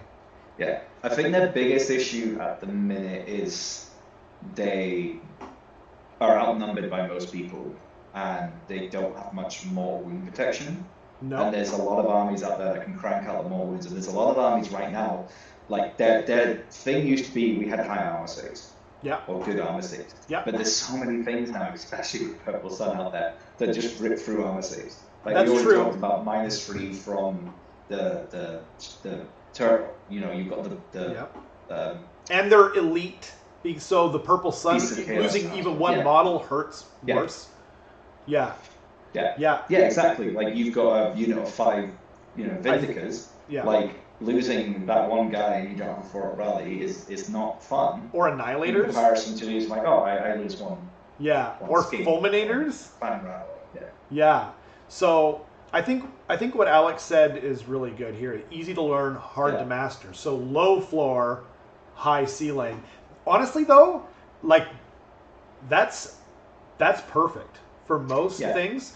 That's where you should be trying to design every army, at least in my opinion, because I think every army you should be able, any person, because like what gets most people is the look, the lore, the feel of the army. Most people don't go into like, okay, what are their tactics about? How Johnny is the army? Most people don't go into armies like that. They go into them because of the look and the feel, right? So because of that, and we want, the more people we have in this hobby, the better. I think every army should have as low a floor as you can reasonably make them. And now it's, that's going to vary, but I think that's a, yeah. And that could be possible with Stormcast. He said, he thinks that, Mason said that he thinks they have an exceptionally high ceiling. That could be true. I don't personally play the army. I think it also depends on what units you're running too. Like, no offense to anyone, but I don't think dragons are a high ceiling at all. Like to use them properly, a lot of people just want to kind of like shoot, charge. Yeah, but to not just run forward and shoot and charge, that doesn't make them high ceiling. You know what I mean? That means like, okay, you just don't play, go crazy. Stormcast is definitely the Space Marines of Age of Sigmar, where they have a large range. Yeah. You also see a lot of them at Tournament Tuesday. Yes, Like, a lot of the time, Oh, you'll yeah. usually see at least, like, 4 to 6 Stormcast players. I think they're still the most popular army because they come in every box set. Easy to paint. Yeah, to a paint. gaming standard, you don't, if you don't want to go over the top. And like Space Marines in 40k, it's like where most kids start. They're like, oh, Space Marines, awesome, cool. You know what I mean? And then they kind of branch out from there. But yeah, so okay, where would you put them then? What do you think is their Like a B plus, B plus, A minus? Yeah. That's right where I am. Actually, I'm totally simpatico. I think. Yeah, and that's true. A properly executed Annihilator drop and charge is a thing of beauty. Highly agree. They have such a huge range, and that really adds to their score because, like, they're hard to nerf. Like you can nerf dragons, you can nerf long strikes, but you can only nerf the army so much unless you nerf everything. There's usually something you can slot in there, right? You nerf those things, but then there's still other stuff that's really good. Exactly. So like the chariots are actually really good. But they weren't they weren't good. So like people have so people they nerf the dragons and the things. Yeah. And then you'll start seeing some of this other stuff. Because... Well, and Eric too, he was like when they were talking about nerfing the long strikes, he was like, I don't care. I think Judicators are way stronger anyway if properly buffed, and they're going under the radar. They're more on objectives, blah blah blah blah. So exactly. The range is so big, as Alex says. You're always going to be able to find your fun, and that's true of Skaven, Seraphon, cities. Like there's a few armies out there, and this is definitely one of them. Okay. I think that's a good happy medium. Okay. So now I think there's one more army left. Stormcast and then order. Boop. Sylvaneth. Okay. So we were thinking about doing a review of the new. I brought up the limited edition book by mistake. Sylvaneth, man, what an awesome book. James C. I'm going to disagree with that. Yeah, he says kidding. Okay. I've only played against them with Eric. I was supposed to play against them with Andy. And man, I put them in... Actually, maybe I won't go into that. I really want to play them. I actually have quite a bit of Sylvaneth. I've collected over the years, but yeah, man, what a great book. First of all, so much tactics, so much viable play in there. All the new models are awesome. All the models are awesome in general. The strike and fade ability. The strike and fade is so strong, even though I didn't realize until after the first battle report, it's only in the Sylvaneth player's turn. Mm-hmm. The monstrous action to make people fight last on a 3-up. Yeah, 3-up. That's incredibly strong. I think they're an easy S tier for me. Yeah. Solidly in S tier. Now, you do have to play them well. They're not a army, and they're still kind of fragile. Even, I mean, they can do save stacking really well. You know what I mean? You can give them wards. I think the Sylvaneth players that have been playing them while it was a not as good book are now going to be jumping forwards because they were playing them when they were a harder to win army, and now they have all these new changes. Yeah. I'm not saying it makes it easier to win, but they just have so much more of a toolbox now. Yeah, that absolutely. They now have, they've already been playing the armies as they were in similar lists, except with new stuff added in. That's what I was saying actually in the Skaven chat too, because people were going like, should I get into Skaven now? And because I hear they're not good, and they're going to be getting a new book soon, and I was just saying, and it's the same thing with Sylvaneth, because I had this experience. So I was playing Skaven when we didn't have any book. It was we were just general chaos. Yeah. And that was the only way to play them, right? But then when the book came out, It was like that moment. Do you remember in Naruto when Rock Lee like takes off his ankle weights and he drops them on the ground and they explode, right? It felt just like that. I was like, this army is too strong. This is easy mode. Like I felt invincible. Like it was so good. It was such a great feeling, and I think that's what a lot of the Sylvaneth players are experiencing. They're used to just playing like super. Everything's fragile. Everything has to be done in advanced calculations in my head, and now it's just like, oh man, here we go. Yeah, I think they're S tier. I think they're awesome. I don't think they should change anything. Like, leave them as they are. Even if people are complaining, I just give it a breath. We can't keep coming out with books and then nerfing them. You know what I mean? Like, yeah, I think they're awesome. I hope they stay the same. Yeah. yeah, exactly. But yeah, okay. So are we good to move on then? Yep. Alex said they finally nailed the book, and I completely agree. I think. I think they knocked it out of the park.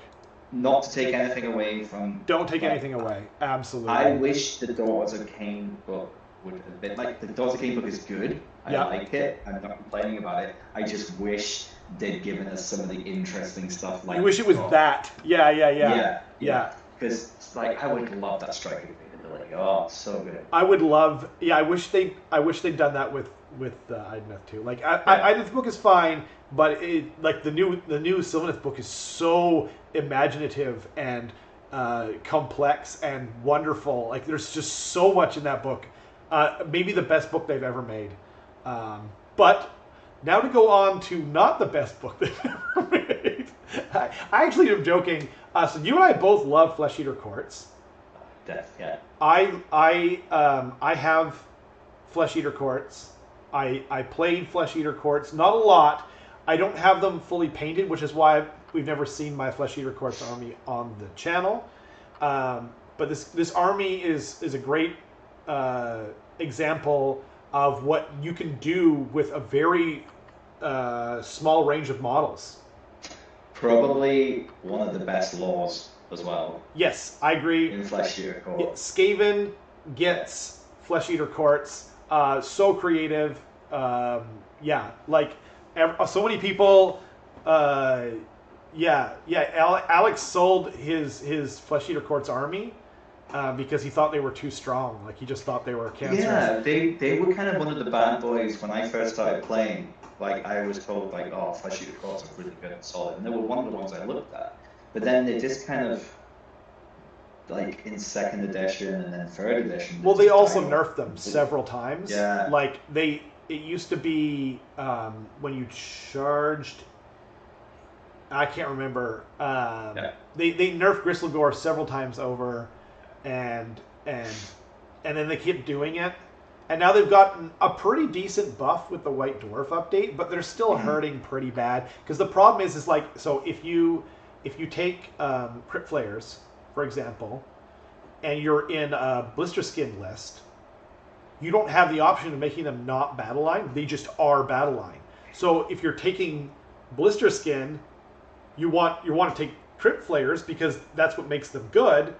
But now they have to be battle line, which means they have to take an extra point of damage to bounty hunters. And that's the same with the other guys, the big zombie guys, which I don't play. I love Flayers and I love Terror guys, so that was my main thing. They desperately need new model range, because well, not even new model range, give them some new stuff, because they're like Fire Slayers. Their range is so like, while Fire Slayers range is newer, like Flesh Eater Court, their range is pretty old. It's very old. They've got endless spells, but they definitely need. They got endless spells. They got the Arch. They need a rewrite as well. I think they need to, because they just don't feel like they're a unique faction. Honestly, I really thought they were gonna roll them into vampires, because they're Strigoi. Like, that's what they really are, or where they started, and they're like, don't change their lore, but just like a Soulblight Gravelords overall, and then you could have 3 factions. You could have vampires, you could have the skeleton guys, and you could have Flesh Eater Courts, and like Auric War Clans, and then able to mix it in, and then it'd be way more fun. Yeah, it's difficult right now, but not impossible. I'm seeing some interesting lists. Actually, Gristlegore list won a one-dayer not that long ago, like 2 weeks ago. Just put in Kronspine and Purple Sun. Kronspine, Purple Sun, exactly. with some the flying guys. And okay, yeah. The new Charnel Throne though is much better. Yes. But anyway, yeah. What would you say? I just said they would have been good if they made them in part of Soulblight Gravelord, because it would have given Soulblight Gravelord like an additional aggressive combat side instead. Totally. Like, right now you kind of have knights and a couple of other things, but like a lot of that stuff isn't as aggressive. No, it's true. I mean, the nice thing though about is you could put 3 Terra guys in bounty hunters, and they get that extra point of damage. But it's not easy right now, and you could summon in guys from the board edge, and there's play now. I would put them at C+, including B. I was thinking B minus C+. Yeah, just like one of the best laws, but just they need bigger range or do something with them to make them a bit more unique. They need to do something, right? Yeah. But really fun. Hopefully they'll get an update soon. Them and actually what I think is probably the next the next army. Let's find out. Maybe not. Shoot. There we go. So we've got Death and the next is Nighthaunt. Okay. Here we go. So Nighthaunt. Okay. Nighthaunt. So I don't play Nighthaunt. I play Nighthaunt, but you're going to play Nighthaunt. So I'm thinking about it. I'm thinking about doing one. Just again, it's not something I might run at events or something, but I just kind of like to do one for fun, so I have a death army. Yeah. Nighthaunt went from being the kind of joke faction that just didn't do well. Yeah. To being one of the better factions in the new edition. Yeah.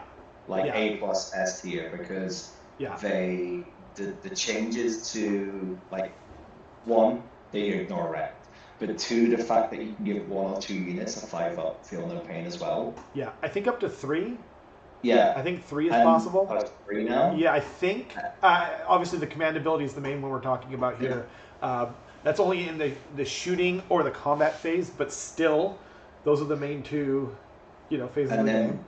With the retreat and charge ability and the fact that they get the debuffs on the charge. And you have to take Battle Shock. You can't use Inspiring Presence. And, oh man, this army is so awesome. It is like one of the most Johnny books they've ever made. I think this and the Sylvaneth book are the 2 best books they have made to date in all of Age of Sigmar. The flavor, they nailed it. There's so much to do. They don't have like a crazy range because their range was essentially created with Age of Sigmar 2 when they came out. And they have a lot of heroes still, unfortunately. And the new crossbow guys are not great, the Craven Throne Guard. But for the most part, oh man. Oh baby. Also for people that have struggle painting, you could probably just contrast paint an army pretty quick and make them look cool. My son is working on Alan the Downer right now. Alan the Downer. Yeah. I won't show him. He's super cool, and like you said, my son's 10 and he's just going away at the contrast paints, and it looks great. I would like to do a comedy video of having Alan the Downer versus the Lurchian Endless Fell, and just as a boat race. Yeah, that'd be sick. That'd be awesome. The funny thing, what's funny is like the first time I called him, I can't remember what his real name was, Allrock the Drowner, and so I called him Larry the Downer, and now my son calls him Larry the Downer, and I'm like, oh, it was actually Alan. He's like, I like Larry more, and I was like, you know what, I like him more too. So we're calling him Larry for some reason. They're a super functional army. They they can play the scenario as well right now. They benefit from, the two battalions. They're just, and then you can do different versions. It's not like there's like one list that's doing well. Yep. There's like different variations, and they just I just like them. I think they've just got a lot of play, and they especially versus things like the shooting meta and stuff. The only thing I'm wondering is how do they do against Kronspine and his ability to stop you from retreating. I'm not sure how that works out for them, but in general. Well, I mean, that would mess with them for sure. Yeah. I mean, you can always bring your own as well. Yeah. And then, but they would definitely, like, they're one of the few, like, the good thing, they actually don't interact with him that poorly, and here's why. So first of all, they can take away from the save stacking, right? They're very good at that because when they charge in, their ability, when you roll, I think it's a 7 or more to get -1 from their save, that can stack, right? So you can get the Kronspine down to not having a save, and then they have no monsters. Nighthawk have basically no monsters, and Kronspine needs monsters to eat to level up, so you can feed him those units. They can take him down, and I actually think that they interact pretty well with him. A lot of Kronspine's attack are high rend as well. High rend, yeah. So very high value attacks in higher rend. And it's one of the reasons I took out of my gates list. I took Kragnos out just because you're going to see more Nighthorn being played in Kragnos versus Nighthorn. You've got no monsters to charge and do lots of damage to. Yep. And the rend, your attacks just aren't that good. You need volume, not. They're so cool. Now they don't have many models that have more than 8 wounds. I think is what Lady Hollander and everyone seems to be on. I think it's 8 wounds. Yes, yeah. So that's difficult. It might be 7 actually. I don't remember off the top of my head. So that is difficult because you're not getting monstrous actions. You're not. You know what I mean? Like, but I don't think they need it. Is kind of my answer to that sort of worry that I've heard people bring up before. Is like monstrous actions. I mean, there is the Morngul. I do understand that. By the way, I do know that there is such a thing as a Morngul. My son owns a Morngul. He painted it, and it's really fun. And if you roll well with the Morngul, he's amazing. Because my son rolled I think it was 6 or 7 6s, and they did 2 mortal wounds each. And so he came in there hot. But the Black Coach has more wounds, but it's not a monster. So, but yeah, that's true. Actually, that's a good point. I don't know. I tried the Black Coach against Dale. It went very poorly. But then I also rolled, I think, 1 4-up ward save the entire time. Like, I rolled no saves on the Black Coach and no ward saves, even though I got him up to a 4-up. And he just died, and so, but... I mean, he soaked around with attacks from Kragnos, where he didn't. But yeah, it was the Squigs that killed it. It was the Squigs that killed it. Yeah, he did. Yeah, he rolled well against Kragnos. That's right, that's right. But so what I'm trying to say there, though, is maybe I have a bit of a false idea. I should try it again. Yeah. I totally roll like you. I famously roll like you, James. Yeah. In fact, you roll like me, sir. Welcome to the pit. But I think there's play there. I think it's a little overpointed. That's all I was really trying to say. I think it's a little overpointed. I love it. It's the coolest model in all of Nighthaunt, easily. It's actually my son's, the one I play with. So Nighthaunt is my son's army that he lets me play with. And then I bought a few bits and bobs to fill it in. Like I bought Kurdos when he came out because I liked the model so much. And then now he's good, so it's awesome. You can also take Dandy Nagash now with Cogs. You can take Nagash. Yeah. Wow, that's a good point. Yeah, I think one of the reasons I like Nighthaunt is the same reason I like Sylvaneth and Doctor King is variety. Variety, and you have a lot of solid options that you can take, and the variety of lists is great. It's not like not in War Scrolls lists coming out. Just to be clear, not in War Scrolls. No, not but in War Scrolls, in tactics. Yeah. Yeah. And factions and the heroes and the kind of units that you end up taking from that is you actually see variety, not like, oh, we're just going to see the same faction being played with that group of sub-factions. 100%. It's super. It's so much fun.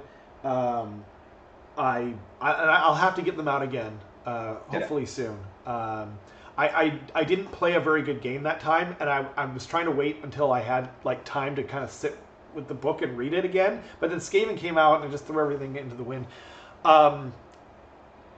S tier? Yeah. Right? Like, yeah, S tier for sure for me anyway.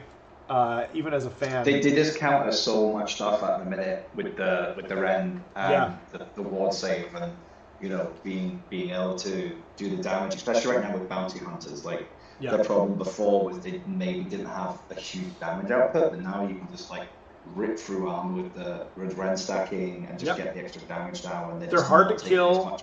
Yeah, they're hard to kill because they heal as well and stuff. They can heal. Yeah. No, they're really cool. Love them.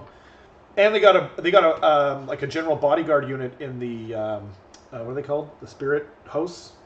Mason, is Skull the one where the enemy takes mortal wounds for their heroes? I think no. That's Emerald. That's Emerald. Yeah, Scarlet is when the Bladegeist Revenants become battle line and it pumps up. Oh yeah.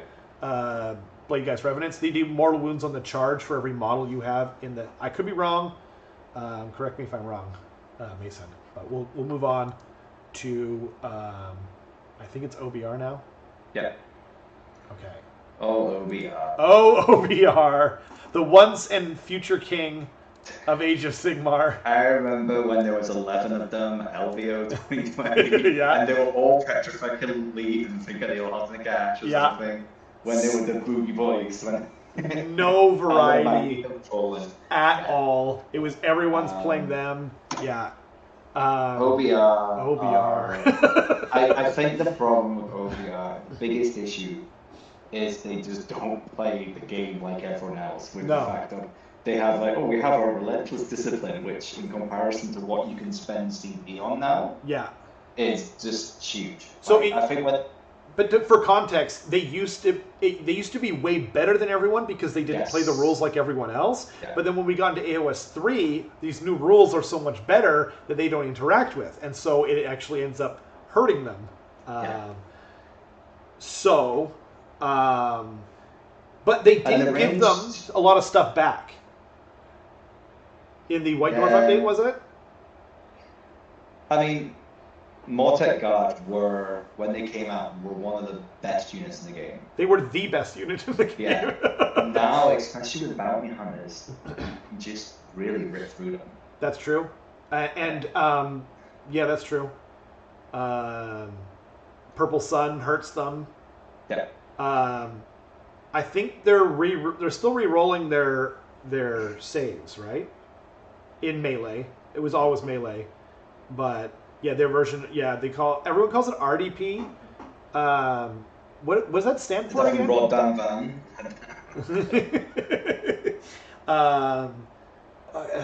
I forget. Relentless Discipline Points. That's what it stands for. I played a friend of the channel, Ryan Bell. He just got married this last weekend. Mazel tov to him. And he was playing them when they came out, and they were his first AoS army. He was playing 40k. He comes over, starts playing them, and he's like, "This army is way too strong." He's like, "I don't even know what I'm doing, and I'm just destroying everyone with them." And when they came out, it was like they're immune to battle shock. Yeah. They had bravery 10 even. They had the ridiculous armor saves because of Petrifex Elite. The crawlers. They did extra rend because of Petrifex Elite. Yeah. And it was just like they were the kind of like idiot-proof army where it's like, oh well, I've made this mistake, but it doesn't matter because they're just gonna come back or just keep fighting or have this ridiculous. If you played some of the lists, I don't think they were idiot-proof. I think you had to know your ranges, keep things in the right bubbles. Like, you know what I mean? Like, I don't think they were dumb, but they're not Luminesce. I don't know. They were very cut. They were like the army that people would just crank out quickly because you could do them quickly, and there was just more take guard than the gash. I mean, they also are a very popular aesthetic too. They're not my thing personally, but like anyone who really like Tomb Kings and that kind of thing. Yeah, we'll see what they do with them. Like you said, they're suffering from not getting the new rules essentially. I hope they just take all that away. Because when they came out, RDP was great for them because like CP was really hard to get. There wasn't much you could really spend it on apart from your own faction stuff or like inspiring presence and stuff. Now we just have so many more options for CP and get a lot. Here's what I just overpowers RDP. So you know the whole like we don't do battle shock thing? Yeah. It's like, oh yeah, the one negative phase of the entire game. We don't do that, bro. I think that's a huge mistake, and I think they have to be pointed for that, which they eventually probably were. So here's like my suggestion for how they fix them. I know that's not what this channel or what this show is about, but instead of that, it's like once per phase or once per turn, you can inspiring presence a unit without spending a CP, right? And so then at least then they're interacting with Night Haunt and their allegiance abilities. At least then, you know, it becomes a decision. At least it's not just like, oh yeah, we just never do that. Yeah. Because they have to point them for that, right? Give them Undead Morathi. Oh god. Yeah. Maybe Catacross becomes Undead Morathi. I don't know what to say about them. Like no one's playing with them because I think the problem is when they came out they were like S+ tier, like they were the best army in the game, right? And then they got nerfed, and they took away some of the fun from them too. So like anyone who got into them for their power level, they're out the door a long time ago. Anyone who just likes to play them, you know, they took away their fun, so they're just like not really being played at all anymore. I think Fire Slayers are probably more popular than they are currently. Yeah, I can't remember the last time I saw VR. I don't remember. Yeah, I haven't seen them in ages. Yeah. You know what's bad when Matthias is just like, no, bro. Like I can't even look at you right now. I don't know, but like even if you put, I don't even think putting a Cronspine in Purple Sun will help. Maybe not. I mean, but you know what? But Arcan the Black is still pretty solid. Oh yeah, he's an awesome hero. Yeah, and he can he is Protection of Nagash? Is that an OBR spell? It might be the one where if you take any damage, you can teleport away. I could be wrong. I think they still have play. Like I really do. Yeah. I would put them at B-. Yeah. What do you think? Not Probably too high? B-, yeah. Because it's not like they're terrible. No, they're not terrible. They're not good at the minute, and they're not interesting at the minute. No one's playing them, so it's actually hard to give a score. Again, for the millionth time, I'm making this disclaimer: don't take our ratings too seriously. This is not fact. This is fun. So I would put them B-, B personally, but I don't know. There's just no data on them right now. Yeah. They're waiting for a book. That's what I'll say. They're waiting. They're waiting for their god to be resurrected again because he got beaten up by Tackles. And so did Arcan the Black. He actually got killed. He got straight up murdered. Got murdered. So it'll be I interesting love to see what happens in their next book. I love that character though. I definitely hope he doesn't go anywhere. I don't think they will because again, he's a cool model in AoS, and he's been around for a long time. He was a big part in Death and Fantasy. Totally. So onto the I'm final. sure. Well, if you think about it, wasn't there that Sylvaneth character that was recently killed and came back as a better model? I'm not sure what you're referring to. Like Durthu died in the old world. No, and now he's Spirit of Durthu. The one who became the Vine Witch, the new model. The Lady of Vines. Yeah, so wasn't she killed in Broken Realms, and then they brought her back? She got resurrected, and she's now like a powerful version. I didn't know that. Yeah, I think that's. Was she just like a branch witch or something like that, and then she? I think she was a character and she died in Broken Realms or at some point then. and then she's been resurrected by Alariel to be that is this new awesome. thing. So easily could happen if Nagash comes back, that his power comes back or something, and then he could resurrect Archon as a leveled up version or something. For sure. Before we move on to Soulblight Gravelords, Alex made an amazing point. He said, I don't like, and he's referring to OBR, because they're not teaching a person to play the general aspects of the game. There's no skill transference. That is, I couldn't have put it better myself. That's 100% correct. And that's not a good idea. That's not a good idea for anyone, really. And then and also the book ages horribly, right? So hopefully they learn from their mistakes. On to the final book of the evening, Soulblight Gravelords. Oh baby! So I play this game. I play this army. I have several friends who play this army. My God, what an amazing new range of models they got. The only thing I'm not super into, which is very Marmite, is the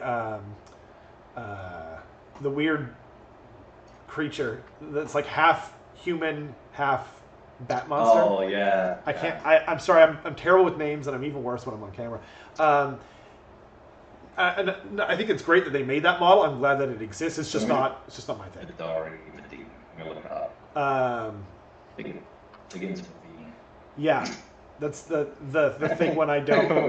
Vidari, Vacatini. Vermicelli noodles. Is that what they're called? Vengorian. Vengorian Lord, yeah. Vengorian Lord, or there's the named character version, which is I just don't like it. I like the Vengorian Lord. I mean, that's great. Yeah. That's great. Yeah. Here's my problem, right? I think the whole thing should be weird and messed up, right? Yeah. Like if it was more like a monster, but it looks like a human with clothes on. Like that's where I'm just like, no. Like it should be all weird. Yeah. Yeah, it's like a centaur. Do you remember those picture books as a kid, and you'd like flip the page and you could flip the top or the bottom, and like it would be like the top half would be like a crocodile, and the bottom half would be like a hippo. That's what it reminds me of. It's just like anyway. It's still an awesome model. I'll change my statement. Okay. I do not like the Vengorian Lord. I like Lucavi. Oh, okay, yeah. Lucavi is a lot better than the Vengorian Lord.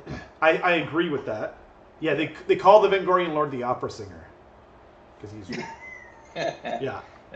He doesn't look like an opera singer. I think his body is just. If his body was maybe his vampire half was a bit bigger, I think it would probably look better. I think it should be naked and like weird and strigoi looking, like webbed fingers and like like that. I would be super down for, but it's just too normal with too weird. The two things it's just me. It's a super popular model, and I'm not taking anything away from it or anyone that likes it, of course. Soulblight Gravelords. Okay, I'm gonna say that I think this is excuse me, the best Age of Sigmar 2 book.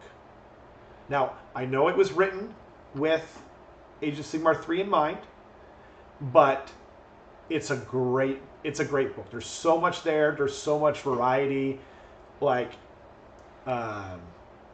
it's awesome. And the bloodlines, like everything about it, it's hitting on everything. I have one complaint. I have like a big complaint about it. Okay, they showed us the cover of the Soulblight Gravelords book, right? Mm-hmm. And like, who's on the dragon? That's not a Terrorgeist. That's not a zombie dragon. Like, that's not the model. Like, are we gonna get like a Slanesh like new kit like halfway through update and or book? Because like you know who like everyone's hoping that is, right? Oh darn it! See, now I'm mind blank on the name. Oh jeez. The blood dragon guy? Yeah. The guy, I can't come up with it right now. Oh, that's so annoying. Anyone who remembers his name? He's like the coolest vampire ever. Like Manfred is lame. His daddy. Oh, the other Van Carstein. He's talking about. Well, so his story, like I know his whole story. So he was like one of the elite bodyguard of Neferata back in Egypt or whatever they call it, right? And then she turned him into a vampire against his will, and he never wanted to be a vampire. So he goes on this quest to conquer his thirst, and he kills like this giant blood dragon and drinks all its blood, and he overcomes his thirst for blood, and that's what the the blood dragons were all about, was conquering and killing the greatest foes, drinking their blood and overcoming their thirst. It's a super awesome martial thing, which they've turned into Castelli, which is a great name. Like, I don't fault them at all. Abarash. Is that it? Abarash, yeah. Abarash, yeah. Abarash, yeah, exactly. Thank you. He was, I just love that character. He's easily my favorite vampire character they've ever made. And that's saying something because they got a lot of awesome characters. Anyway, putting that aside, what do you think about the army?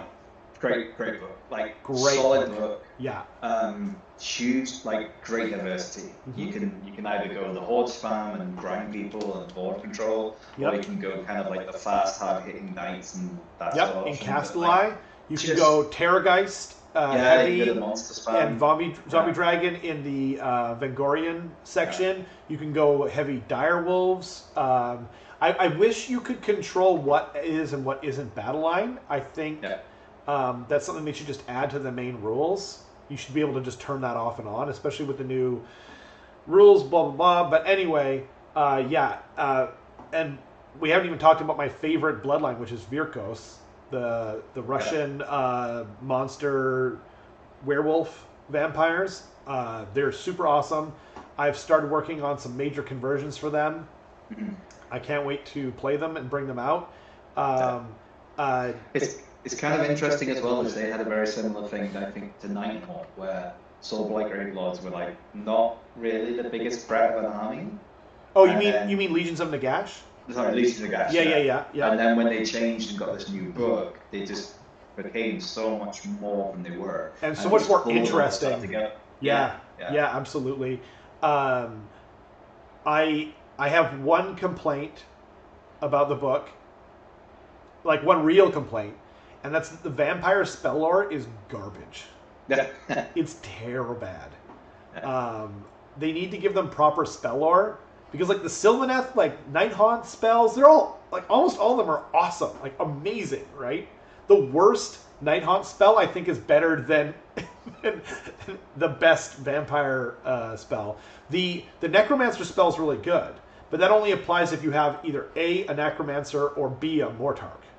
That's the only time you can use it. All the sub stuff. The corpse card's pretty cool. The corpse card's awesome. Yeah, the Coven Throne is awesome. The zombies doing more wounds, because it's not a guaranteed thing, but they can do work. And you get unmodified sixes. You can buff them with the Vampire Lord and with the Necromancer spell, Van Hell's Dance Macabre. Yeah. Or it's not a Necromancer spell, that's on the Necromancer's War Scroll, but still, it's amazing. So you can have them up like 2 attacks each. You can do that debuff, I think, which is like you can hit like 1 to 3 units, which is like -1 to hit or something. What's that from? Oh, the Fading Vigor. Yeah, because don't you have a couple of spells where if you roll a 10, you get D3 instead of 1? No, so Fading Vigor is Necromancer only, right? Okay. But vampires get, if you roll, I think it's vampires, or is that everyone? Ooh, is that everyone? If that's everyone, then I have not been playing that right. I'm not sure, but it's a good thing. You know, it's a good little buff. Where would you put them overall, you think? I would say I'm drawn between. I think A+. Really? I think S tier in some ways, but like I just think I don't want to put too many things in S tier. Where I think Nighthaunt, the new book, hips Soulblight in terms of durability. Oh yeah. Oh, way more. And you can bring, you can bring more units back in Soulblight, but all of Nighthaunt has a 6-up, whereas with Soulblight you have to be in range of the Graveyard or a Lord. Yeah. And then the ignoring Ren thing is huge, as is I think Soulblight Greatlords is a solid, super solid book. Yeah. Very good book. Yeah, I think probably A+. I would put them at A. Okay. And I think so their lack of really good spells hurts them, and the new, now this is current meta we're talking too, and I think the best way to play them, like the strongest way to play them is lots of bodies, lots of you can have a lot of cheap heroes. You can, but with with bounty hunters, you basically can't get away from that. Locus of Shyish. So the unmodified casting roll for a Soulblight Greatlord's wizard attempting to cast a spell from the lore of death mages or vampires. Oh man, I did not notice that. So you could be doing D3 Fading Vigor. Yeah. Ooh, interesting. Now you can't dance Macabre because it says from their lore, so you can't use like a War Scroll spell, but that is, that's better. So, but the problem is the vampire lore is so bad. You know? But they've got a couple of like good things. There's like that wizard, the woman who does the wolves. Which one? Oh, yeah, Belladonna. So she has like a good spell, which is great versus things like Shadowstalkers. Well, not Shadowstalkers, Sentinels? Bloodstalkers and Sentinels, because you can turn someone into no, that's assuming you can get off the spell. True, but like, because you have so many other spells, because you can have a lot of cheap wizards. That's true, but you cannot get D3 units with that because that's on her. No, but if they've got that one unit of 30 Sentinels or that one unit. Oh, for sure. But it also doesn't really like. You're like, okay, sweet, I turned off their shooting, and then they just teleport out of there. Right? Who? The Sentinels. The Sentinels don't move; they just teleport. Sentinels just like, I move you over here. Well, I don't know if you can do that if they're in combat. I think you can. Well, it's a spell, isn't it? Where he teleports people? I mean, regardless, you could do it to Giselle, you could do it to... And it's not the longest range, but you can use the spell portal, toss it through there. Also, it should be noted that Belladonna, or if you're in Virkos, you can re-roll your casting rolls, which is super strong. And Belladonna has +1 to cast on her spell, on her scroll, I mean. So, yes, for sure. You know, she can do work. She's fantastic. I wish Radikar was better. I love that model. She gets to summon a unit of wolves as well, doesn't she? So if you kill stuff for each thing that you kill, you get one. I think it's one direwolf. Yeah. So it's really good against it's really good against things that shoot and don't have a lot of wounds. You know. It's got play. I think she's super good. And we haven't even talked about Manfred. Manfred, when you at the start of the combat phase, he can just be like adios, and he's teleporting. So it's not like even if it's if you charge him with the Kronspine, you can't. It's not retreating. He's just like, so long, partner, I'm out of here. And he can do work as well in combat. He can do work. He's not bad in the combat department for sure. I think that they do suffer from not having, like, even though they were designed for 3.0, even though they got a White Dwarf update, I still think they suffer from not being a 3.0 book. They don't have a lot of battle tactics or grand strategies to choose from. And we didn't really talk about that much, but, I mean, they're definitely like a 4-in-1 book, or one played really well, and with, assuming you have the proper units. I would put them in S tier personally because there's just too much that counters them out there right now, for me. But that's the nature of this whole thing, right? Like, I think most armies are. I think there's a certain tendency for all of us to kind of go, well, the grass is always greener. Like, you know what I mean? Like, when you play the army, you're going to feel their strengths, but you're also going to feel their weaknesses more than anyone else. Like, both of those things. So, and, that grass is greener mentality tends to make it seem like maybe things aren't as good. But, I mean, they've won a lot of tournaments. Like, they've won a lot of tournaments. They're in the top 10 a lot. They're in the top 10 a lot. Yeah. Exactly. So, yeah, and again, it's another army that I play once every 2 months or so. So it's hard for me to really get good with them, and I don't have all the best units painted or built even.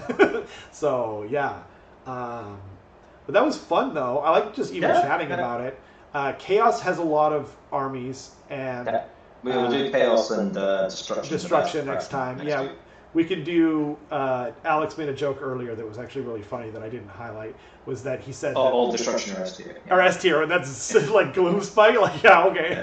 If you play Gloomspite, you're automatically winning. It doesn't matter how well you do. You're just winning when you exactly. It's winning in life. As soon as you start painting Gloomspite, you're winning in life. Yeah, I couldn't agree more.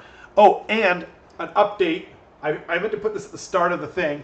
I opened up another. New paint bottle today.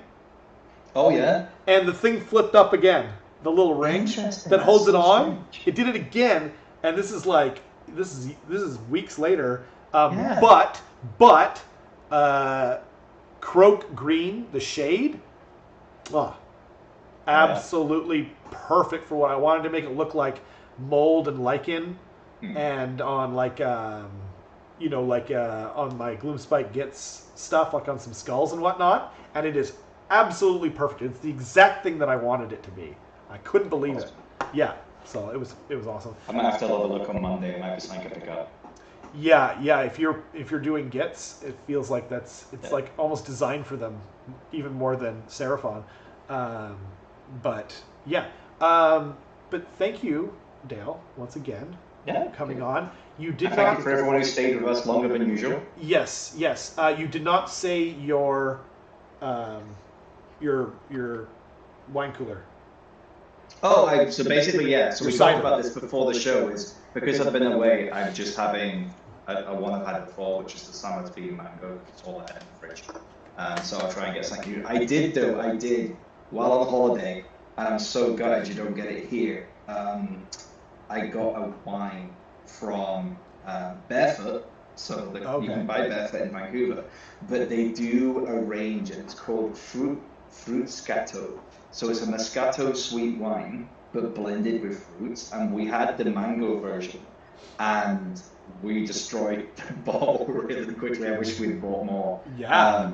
Because it was inexpensive. I think it's like $6 US, and it was just like drinking mango juice, but with alcohol in it. Wow. It was so smooth, so nice. And Lisa, who's not really alcohol drinker, she loved it as well. So next time I'm down in America, I'm going to have to see if I can grab a couple of bottles because it was so good. It sounds like a Bellini, kind of. Yeah, I'm going to try it. I'll put it up to the camera and see how much you can. I took a picture of the bottle because I wanted to remind myself that cool. when I go to the States next time, I need to try and find that. Or better yet, let's email them and tell them to start importing that or exporting. Well, I'm actually going to go to my local license next time and be like, hey, are you ever going to get this in here? Because it's so good.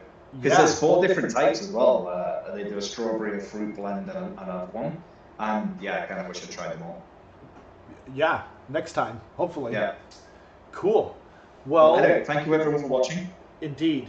And yeah, we'll next week we'll do another round of this, and yeah, I hope everyone enjoyed it. You got something painted. Again, this is fun. So it was just a fun discussion. Thanks, Sean. Thanks to everyone who's still around. James from Rerolling Ones, Alex, Mason, all you guys, everyone who showed up in the chat. You have our love. Yeah. And we'll see you guys next time. Bye.